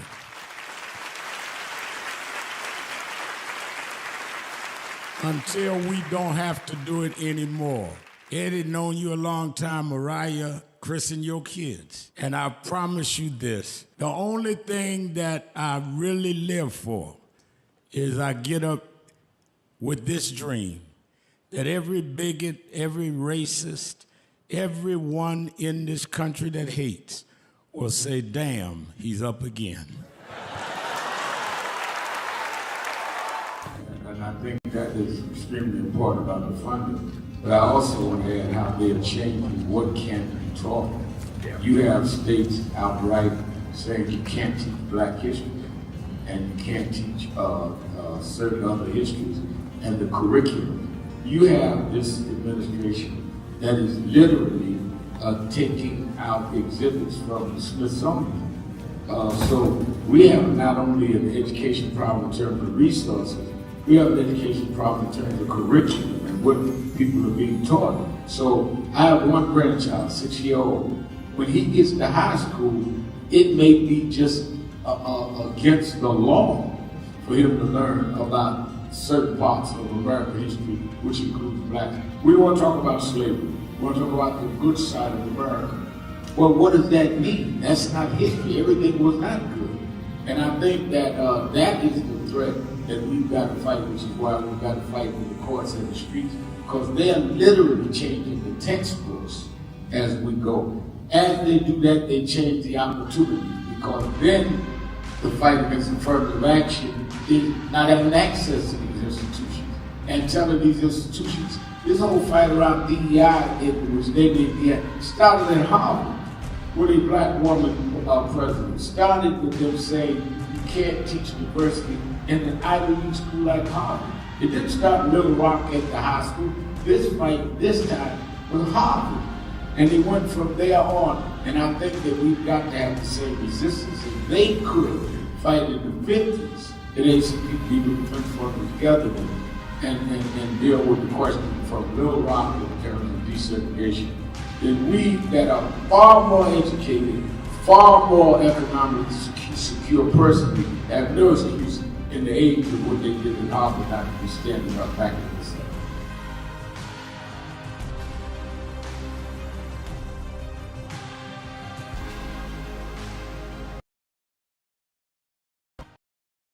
But Reverend, it looks bad now. Look at Iran. Look at what's going on in Minnesota. Look on.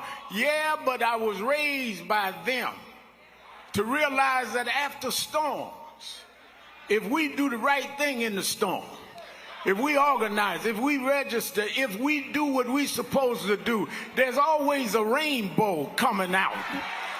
The rainbow don't show until the storm is over. The rainbow gonna come out in November. The rainbow gonna come out in 28. We gonna fix these tricks in 26 and march through the gates in 28. We didn't come this far to turn around now. We won't go back. We won't go back. We won't go back. No justice! No justice! 62 years ago today, Martin marched in Washington. 62 years later, the dream is not dead.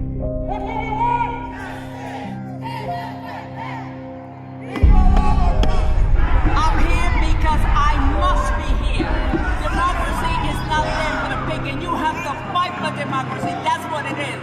What Trump will erase, we will replace. It's the dreamers in many cases have reversed and tried to turn it into a nightmare. We come to Wall Street rather than Washington this year to let them know you can try to turn back the clock, but you can't turn back time. We gonna keep the dream alive on Wall Street.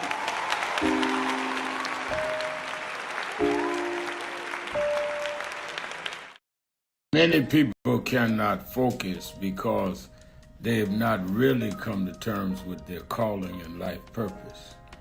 In order to focus, you must also be clear on what you're focusing on. So if you're not clear on your purpose, if you're not clear on your life's calling, then focus on seeking that.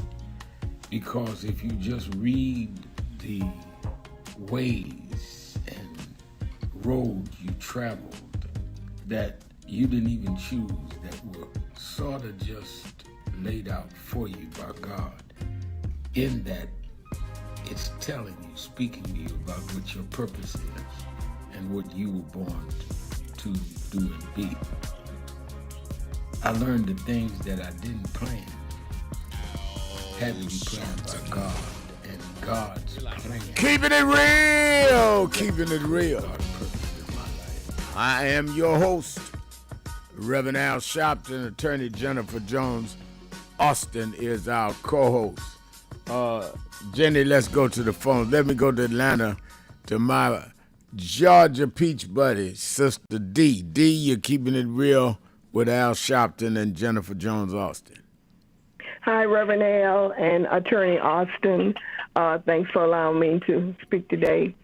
On Tuesday, I like to play bridge, so I was at the senior center and played a little bridge. Lost, didn't do too good. On the way home, I knew I needed some gas, but I said, "Ooh, wow! It's just like $3.50 today."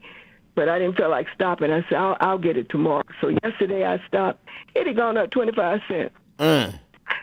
Trump is going to address the nation tonight. I guarantee you he will not talk about gas prices or the cost of milk or bread or the ICE agents murdering ordinary people who are just going about their lives. I think he's going to come back to my state of Georgia and my county, Fulton County, and go back, was it 2016? He's still complaining about losing that year. I think it's ridiculous. Most presidents talk, when they speak to the nation, most presidents talk about bringing the nation together. I've never heard Trump do that. Right. So I would like for the media and people on TV and radio, I need for them to stop trying to make this presidency an ordinary one. These are not normal times, and I need for them to realize that. And I want to ask the two of you, well, first I want to say that the problem is, and people need to understand, Trump is going to talk about the SAVE Act. The only thing about the SAVE Act, like I've said before, is that he wants to save his own behind from consequences. And the consequences would be if we elect in November a Democratic House of Representatives and oh God, I would love the Senate, but at least the House of Representatives, so that there would be somebody, there would be a check on him. Currently, there are no checks and balances. He does what he wants to do. And then when people get on, mostly CNN and surely Fox, some of these other shows, they act like he's a normal president. There is nothing normal about this presidency. I want to ask the two of you, have you ever heard Trump give an address where he tried to bring the nation together? I have not. I mean, I think that it is fairly well established that Trump ran and won on playing one part of the nation against the other. He's never tried to bring us together and never even acted like he wanted to see us together. He's in both terms, the 4 years he did from winning the election in 2016 to this one, he has spent more time trying to punish his enemies and reward his friends, even those that engage in criminality, and clearly not tried to bring us together. Jenny?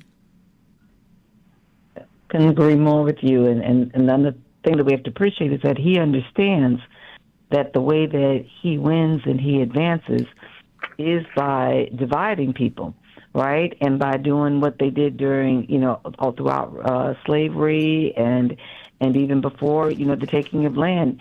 You essentially mask what you're doing with respect to, like, government and policy and politics and power by othering people. So you make you make the immigrants, you make black people, you make them the bad people, right? People from whole countries, you make them the bad people so that people don't look at what you're really doing, how you're using government and making it the bad operator.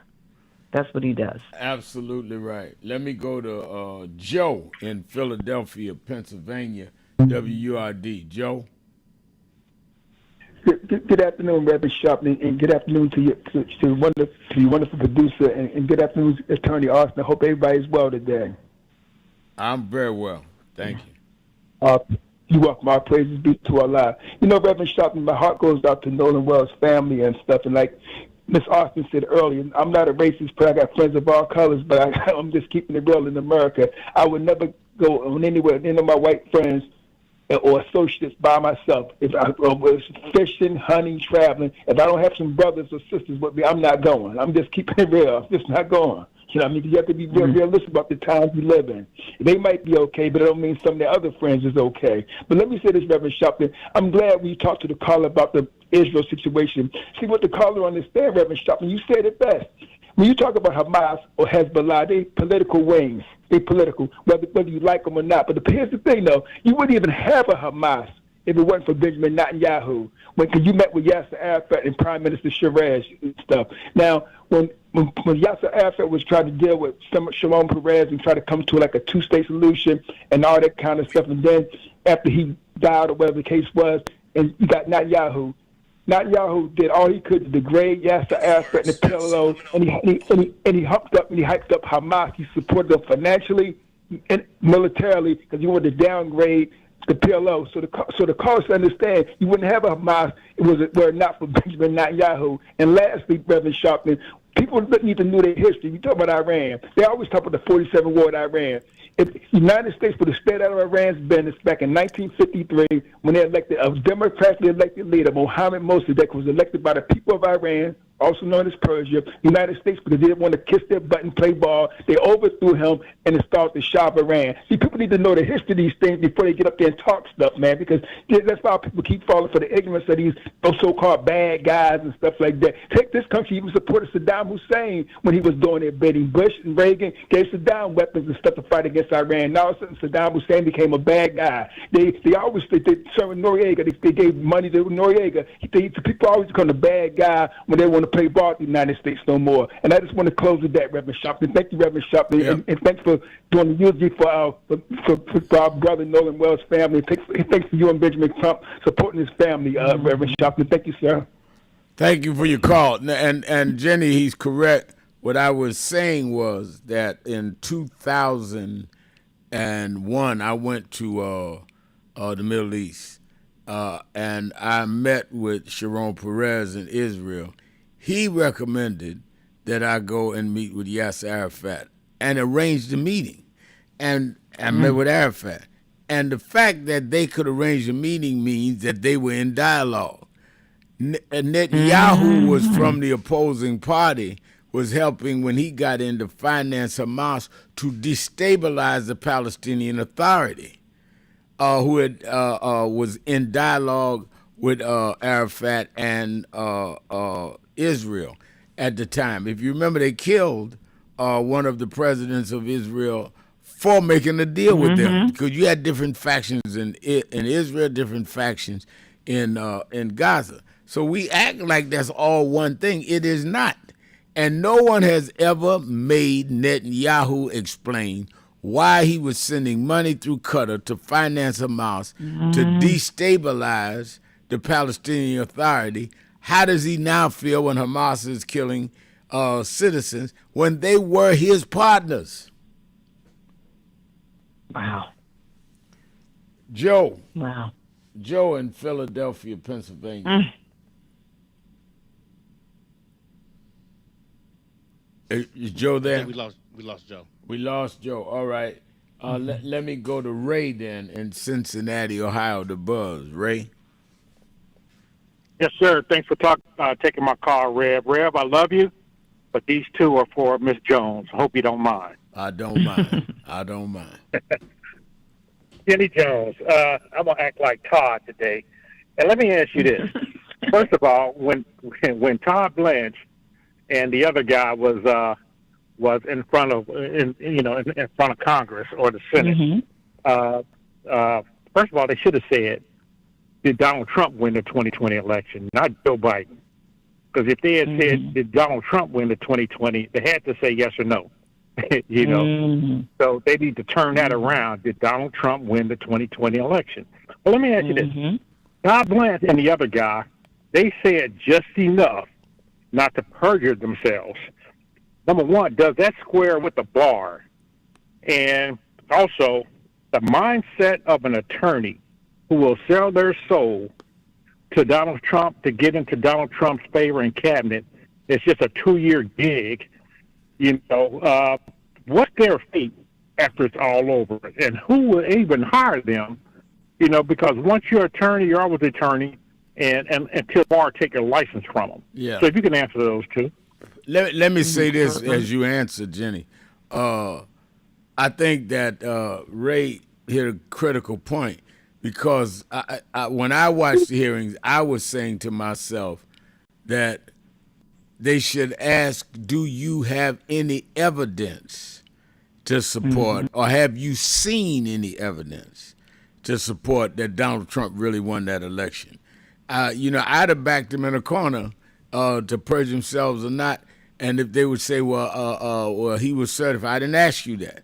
You are a confidant. You were the lawyer of the president. You are confidant of the president. Have you seen any empirical evidence that Donald Trump won the election and that there was fraud? Yes or no? And that would have had put them in an awkward position. Because you can't say you can't answer. We talking about what you saw. And you certainly were in position to see everything. Yeah. But go ahead. You know, sometimes when you watch these hearings, you'll hear the questions worded differently depending upon who's asking. Wait a minute. I want your answer right after the break. Yeah, because I want you to elaborate on this. Thank you. We'll be right back. Keeping it real. Sharpton, Jones, Austin. Be right back.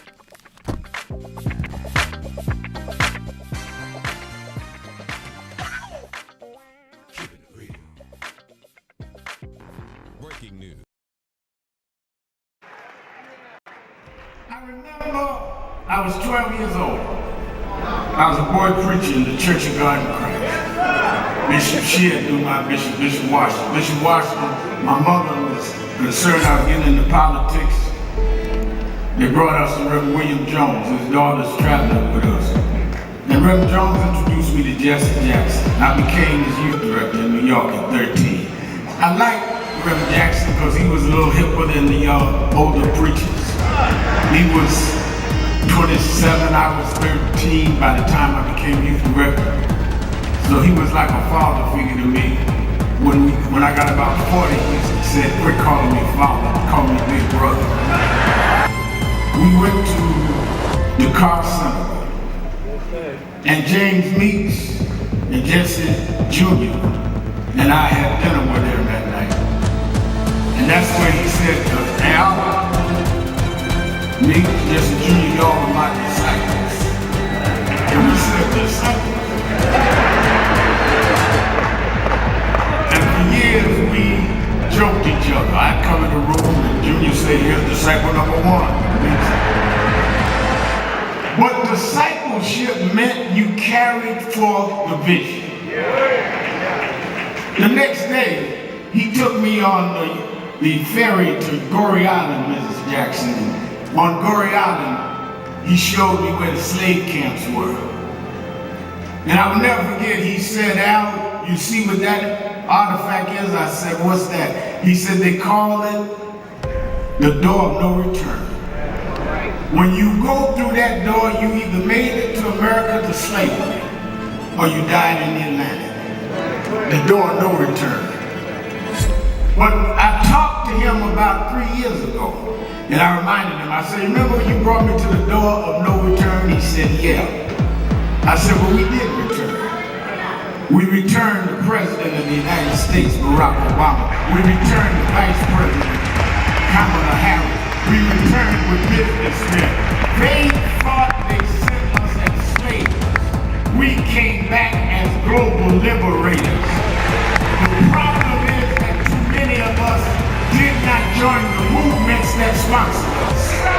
And there was a breakout in 2024 called Negro Amnesia, where you forgot where you came from and forgot how you got where you got. Therefore, they're trying to take back everything you had.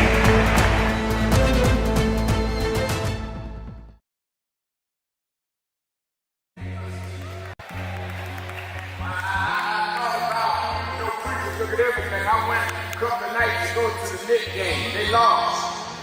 Last night I said, I'm not even going down there. I'm going to go to bed. I got to fly to Hampton on to Chicago. And by halftime I said, man, they ain't gonna win this game. They down 29 points.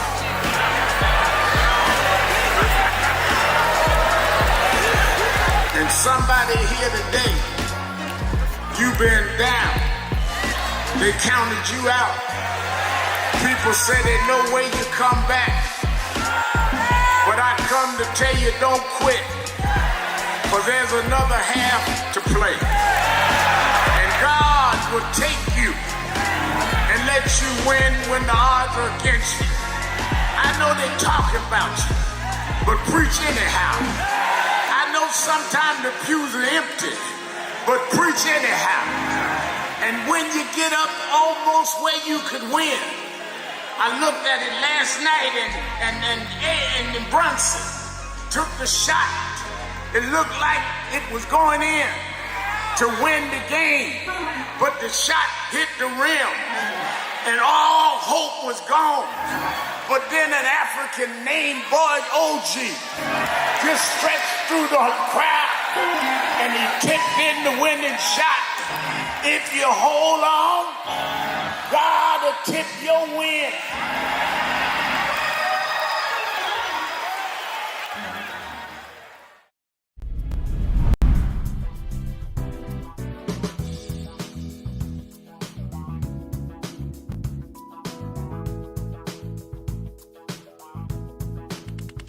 This is the first Thanksgiving I'm here in New York. Over 20 years. I'm just glad to be here with Rev today and to hand out the food. It's a blessing. It's a blessing. It's a blessing. It's Erica Ford, the Peace Doctor in the building. Here at the National Action Network, it's about thanks. It's about giving. It's about gratitude. It's about love. I feel it is important for you to understand that there's work out here to be done, but it starts with gratitude, it starts with giving, it starts with peace, it starts with love. Let's go. Before we feed our family, we got to make sure that we feed the community. That's right. That's what it's all about. We got to come with Sharpton phones. You come and you make sure you show up, serve the community.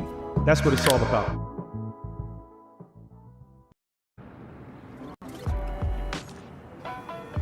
Reverend Al Sharpton has been a steadfast advocate for the power of voting since the 1990s, always encouraging us to get out and make our voices heard at the polls.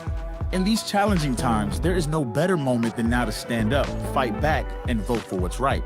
With so much at stake in the world and in our government, it's crucial that we take action and participate in shaping our future. Your vote is your voice. Let it be heard. Voting is the expression of our commitment to ourselves, one another, this country, and this world. Reverend Al Sharpton.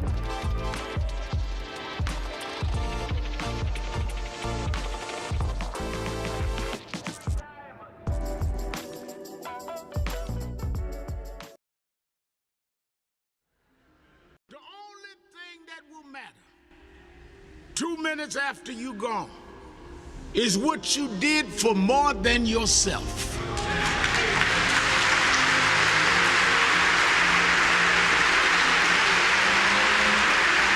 Think about this. Think about if today is your last day. If this is your last service, what can they say about me? And if you're not satisfied with your own answer, you should leave here today working on yourself and building on what you need to build. Because God is here, He's available to you if you but use what He's giving you to be more than self-indulgent. Now I know many of us come with reasons we won't step out. But I come to tell you that's why God is here. God takes the ones that are the least likely and gets the most done. As I have seen in my life, people that were the unexpected and rejected are the ones that end up the greatest. So don't let whatever mistakes or whatever things that may be in your past hold you back. God is not trapped in your past. God is there for your future. And He's there that every day you wake up was a divine decision He made to give you another opportunity to serve.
certified as having passed it, and then we have to, every year when we file our license registration and fees, we have to attest that we are abiding by ethical standards.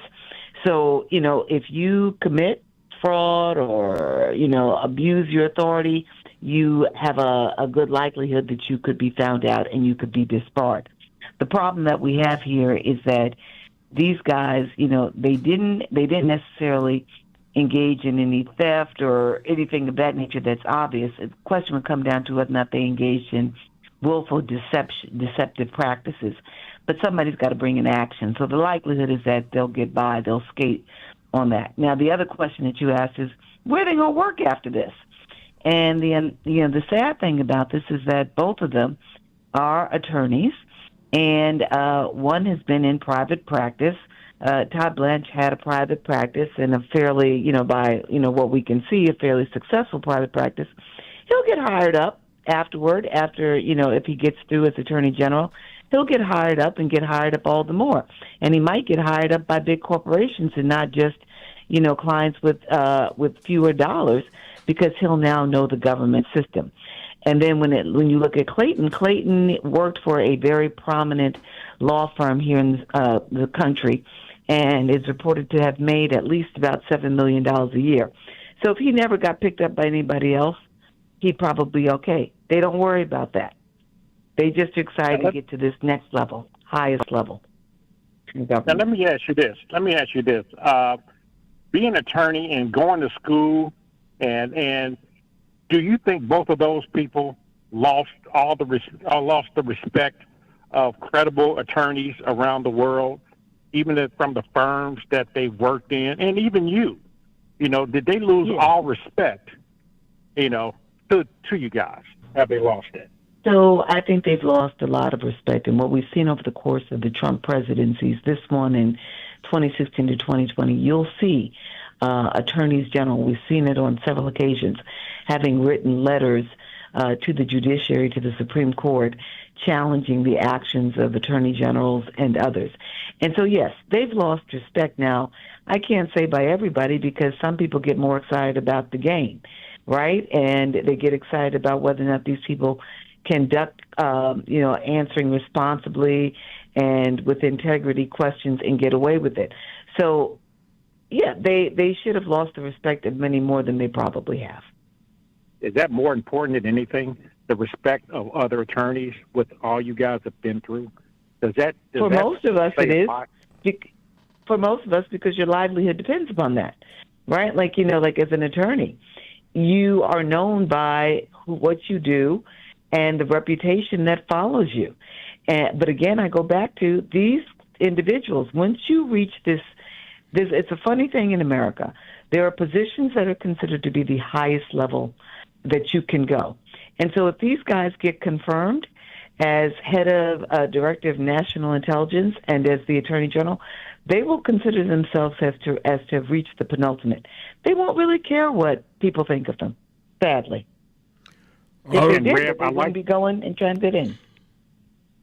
I like your example, Rev, about asking these questions, but if Donald Trump thinks he won the 2020 election, and he thinks that and believes that, but if they're asked, did Donald Trump win the 2020 election, they would have to say yes to stay in. If Donald Trump thinks he won it, why would they not say anything or say no?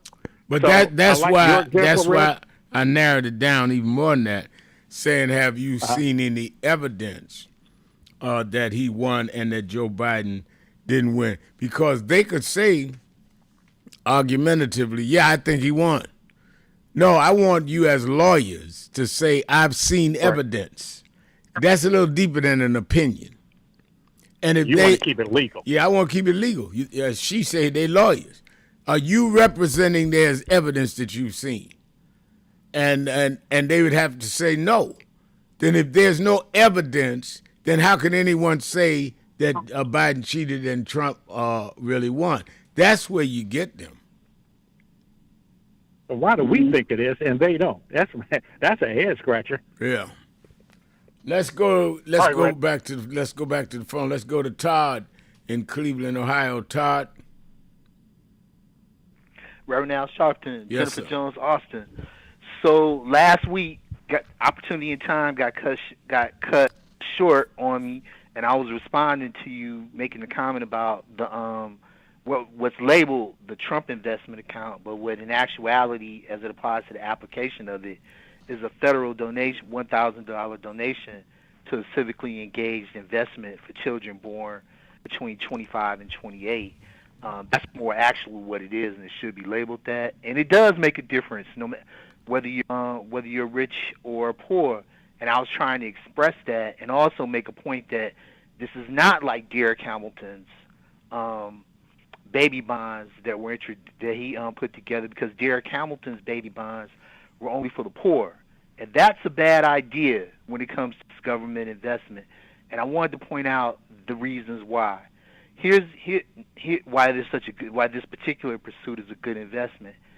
$1,000 today, and you have the ability to drop 5,000 more on it each of the next 17 years. That's 85 grand before you even get into the game. Actually, it's 86. It's 86 grand before you even get into the game from being in an index fund. In addition to that, if you're able to get this child's attention strong enough on educating that person in civics and financial literacy, they'll be able to operate from the position that, oh, I can understand this because this actually does directly affect me and what's going on with me in my life. So much of education in this world is theory, and then you have to finish your studies and apply it in real life. But this is real life on the real first day that this person was born, and I think we should give some respect to that. Now, I know everybody can't drop $5,000 a year on a kid and not touch it, and then it just be gone when they turn 18 because they have full control over it. But a lot of middle-class people can do that. There's people that die, and as a result of their death, and they're reasonably good managed through a life insurance policy, they dedicate the money to their grandkids. There's people that are working jobs that are $80,000 to $100,000 a year, but they're not living in New York City or San Francisco. They're living in Cleveland, so they could put $5 grand a year on that child that was born. And there's multiple other ways that could be done. We should not denounce this because rich people have access to it. Because the vast majority of the 3.5 plus million babies that were born at 25 and in this year, after this year has been completed, are not going to be rich. What they'll be rich in is opportunity, whether they have this or not. But if they do have it, they'll be rich in opportunity in order to learn how to really connect themselves civically with government and civically with financial literacy. And there's no way I would say this is like Derek Hamilton's suggestion. May I respond to that? I'm going to end it with this. No way would I say this is like Derek Hamilton's idea, except for that the poor will be involved in it. And Derek Hamilton's idea is original. This first time this even came up that I'm aware of was in the 50s. All right, let her respond. What I was saying, I want to be clear, and I want you to be clear. When I said that Derek Hamilton began this, what I'm talking about is this idea originated in the last several years with Derek Hamilton here in New York. He also did some work first with the Obama administration, where he came up with this idea of doing it, and it took hold. And what I was saying was that Trump is not somebody who just created this out of nowhere, that it actually began more recently here in New York City back in 2021 under Mayor de Blasio. So it's not like Trump just created something that had not been happening already. And here in New York, just by, so everybody understands this, Mayor Mamdani has now expanded it, whereas de Blasio did it for every poor child. Now it's every child at kindergarten gets the $1,000. Now let's talk about what I was saying about why this doesn't actually move the needle in terms of actually righting some of the wrongs when it comes to wealth and wealth building. It is a well-established fact that if you already have money, money begets money. And it's also very much appreciated that what we're doing here is talking about equality. We're not talking about equity. If I have $1,000, and you now give me another $1,000, I have $2,000. If I start out with zero and you give me 1,000, I only have 1,000. I can do more with my 2,000 than I can with my 1,000. So you're not leveling the field. You're not creating equity. You're just giving more to people who already have, and those who don't have as much still are trying to keep up. That's the point I was making. Let's take a break. Hold on, Todd. We'll be right back. Keeping it real. Sharpton, Jones, Austin. Be right back.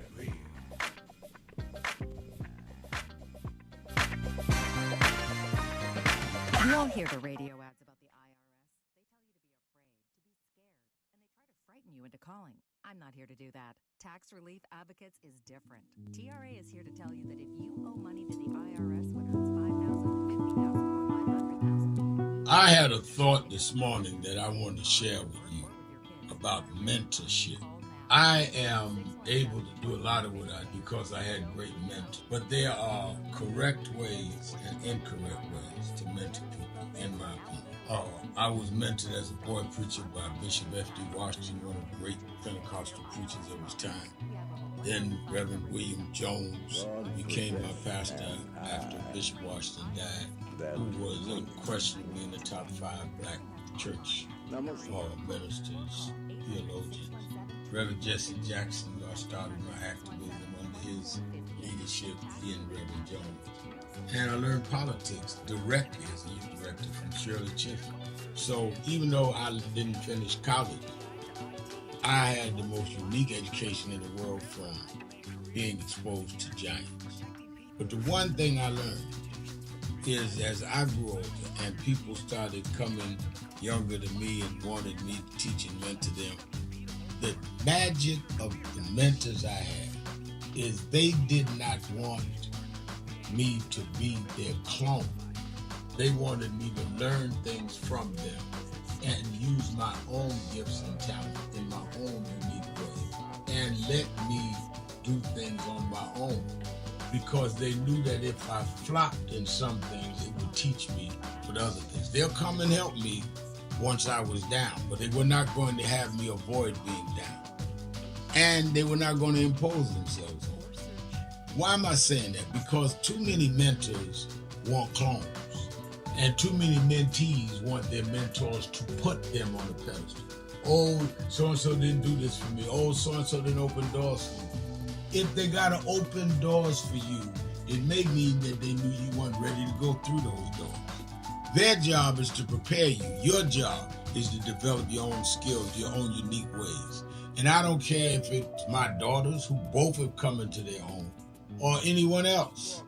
I'm not a talent agent. I did not form National Action Network to give people their step up. I formed it to fight for justice for everybody. If talented people get in, it's my job to invest and give them a platform. It's their job to get on the platform and perform and show their ability. Sitting with me today in the office as I talk about is one of my mentees, Reverend Stephen Marshall. Now, Stephen, you just came around us when you were how old?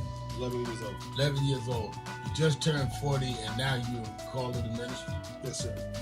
And what do you do in National Action Network? I formulate policies, lead in various regions, but most importantly, I senior advisor to you on all things from social justice strategies, politics, intergovernmental affairs, you name it, community organizing, all of that stuff. And I could go through scores of others. My daughter started Huddle. They got Huddles now, which is for young people to meet once a week all over the country. I just saw the video from the Las Vegas National Action Network chapter.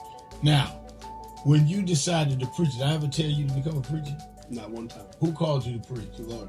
All right. And did I say go to this school or that school? No, sir. Did I open this door, that door? Did I tell you be ready for when the doors open? Always be ready and prepared. And that's what I'm saying. Get you some young people than you that you can help along the way. But don't be their talent agent. Their talent must speak for themselves. And anybody that grumbles with you about so-and-so didn't do something for them, maybe it's because they didn't feel you were ready, or that they felt if they did it, you wouldn't do it on your own. But we all don't live forever. I want the next generation to speak of me of National Action Network and others, the way I speak with Reverend Jones and Bishop Washington and Shirley Chisholm and Reverend Jackson. But I just don't want young people to feel that somebody ought to give them the reins of leadership or give them the reins of business or whatever it is you're in. You need to learn from their journey, get the pearls of wisdom from them, but don't have them do for you, because then it means you can't do it for yourself.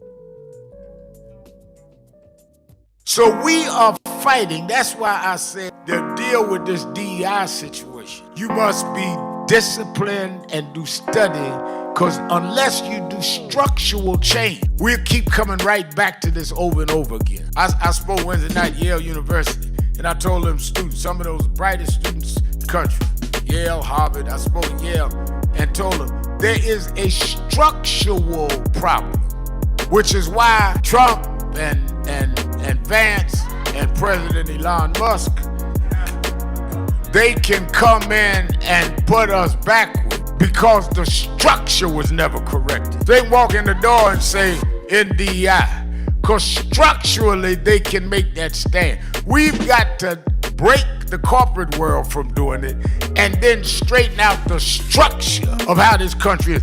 Why we ought to be sending people to Congress is not sending them to Congress because they had the robocalls call your house, but they're committed to the structural change of this country. What Trump is successful on is playing on a weak structure, so he can make it go either way. It should not be so unclear that you can play the game either set of way. It must be firm that you got to repair the damage done to the children of the slave and straighten out the structure that we are not 3/5 human. We are full human beings that built this country and never got paid. That's what reparations is.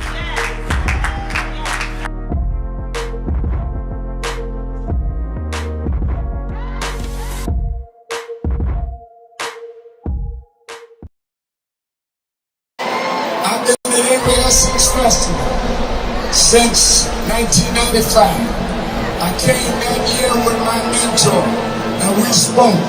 Well, he died in February this year, but I want to continue what he taught us, because even when times look bad, even when they look dark, I remember what my mentor taught me, Reverend Jesse Jackson. He said, keep hope alive. Even if you can't figure it out, keep hope alive. Even if it doesn't look like you can make it, keep hope alive. I'm your host, Reverend Al Sharpton, and we're back. 1-877-532-5797, 1-877-532-5797, or you can go on our message board at nationalactionnetwork.net.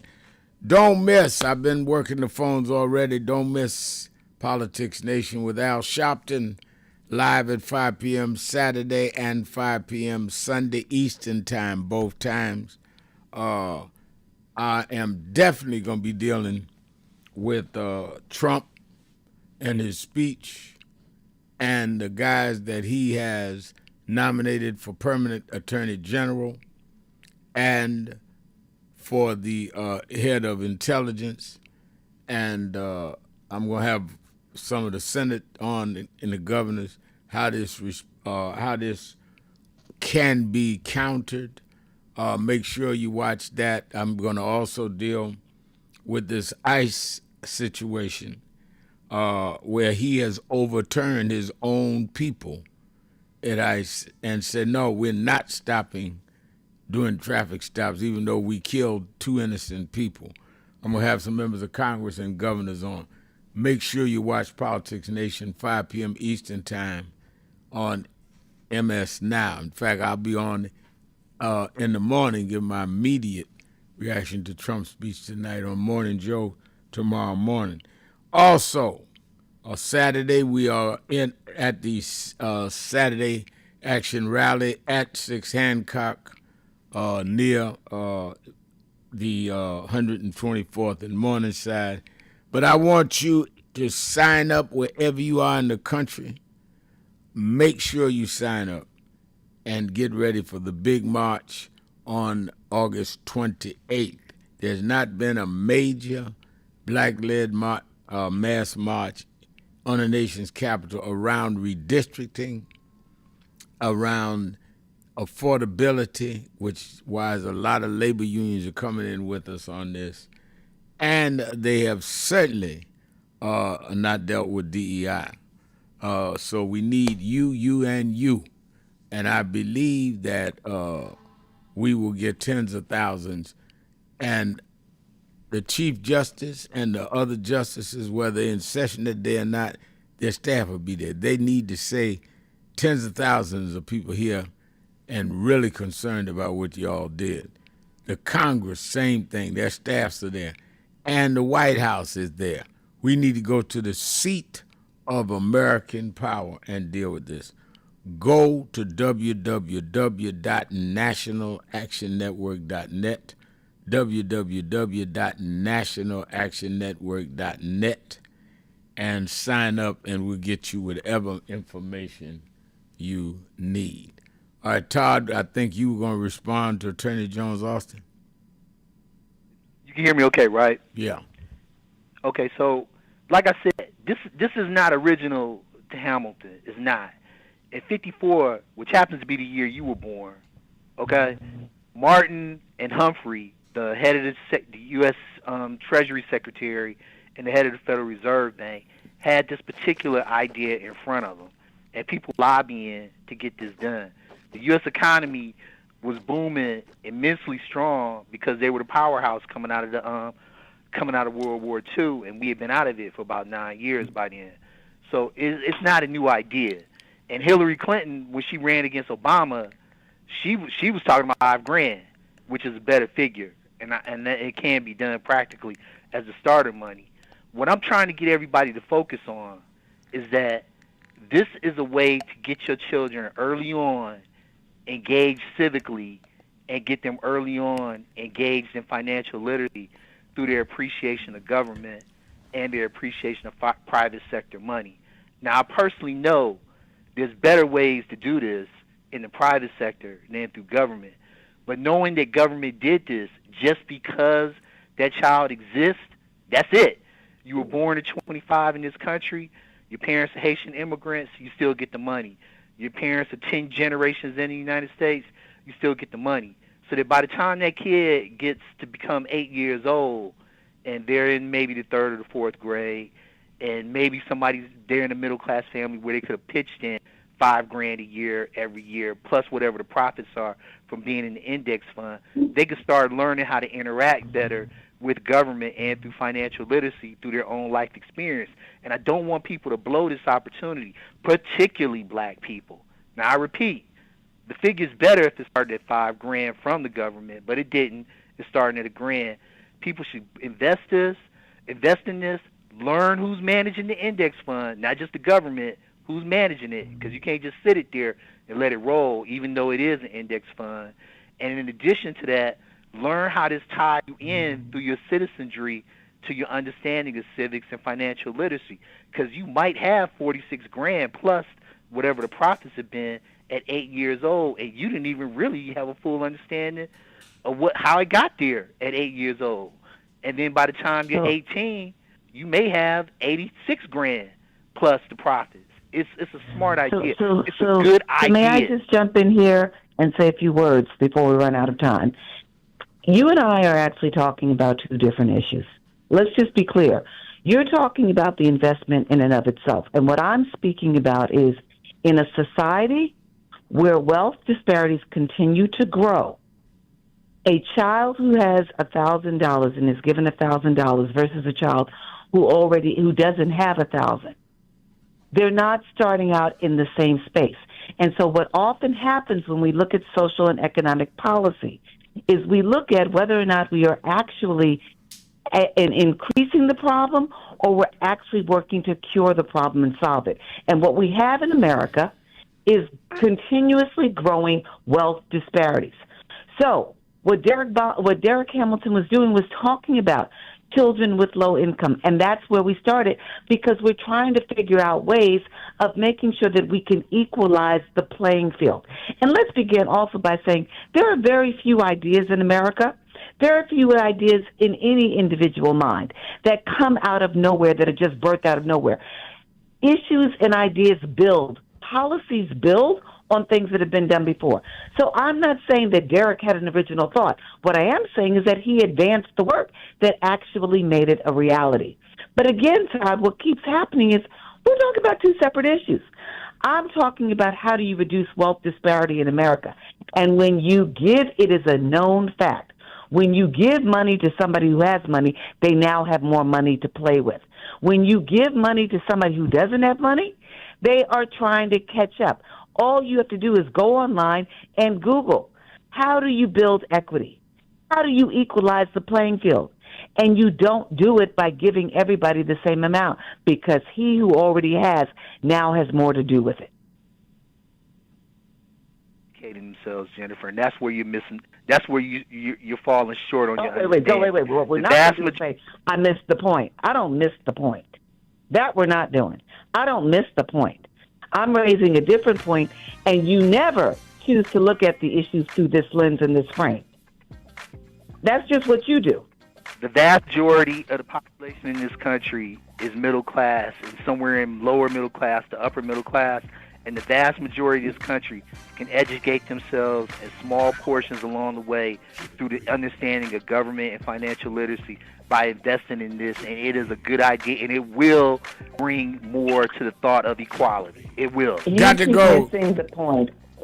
Got to go. Thank you both for that interaction. Let's take a step to the rear and get out of here. Let me thank Attorney Jennifer Jones-Austin. Let me thank all of you that called in, listened in, you that called in and couldn't get through, but hung in there anyhow. Remember, whatever you do, wherever you go, however you feel, tell somebody, tell anybody, tell everybody. Reverend Al told you personally, keep it real. Keep it real. Keep it real.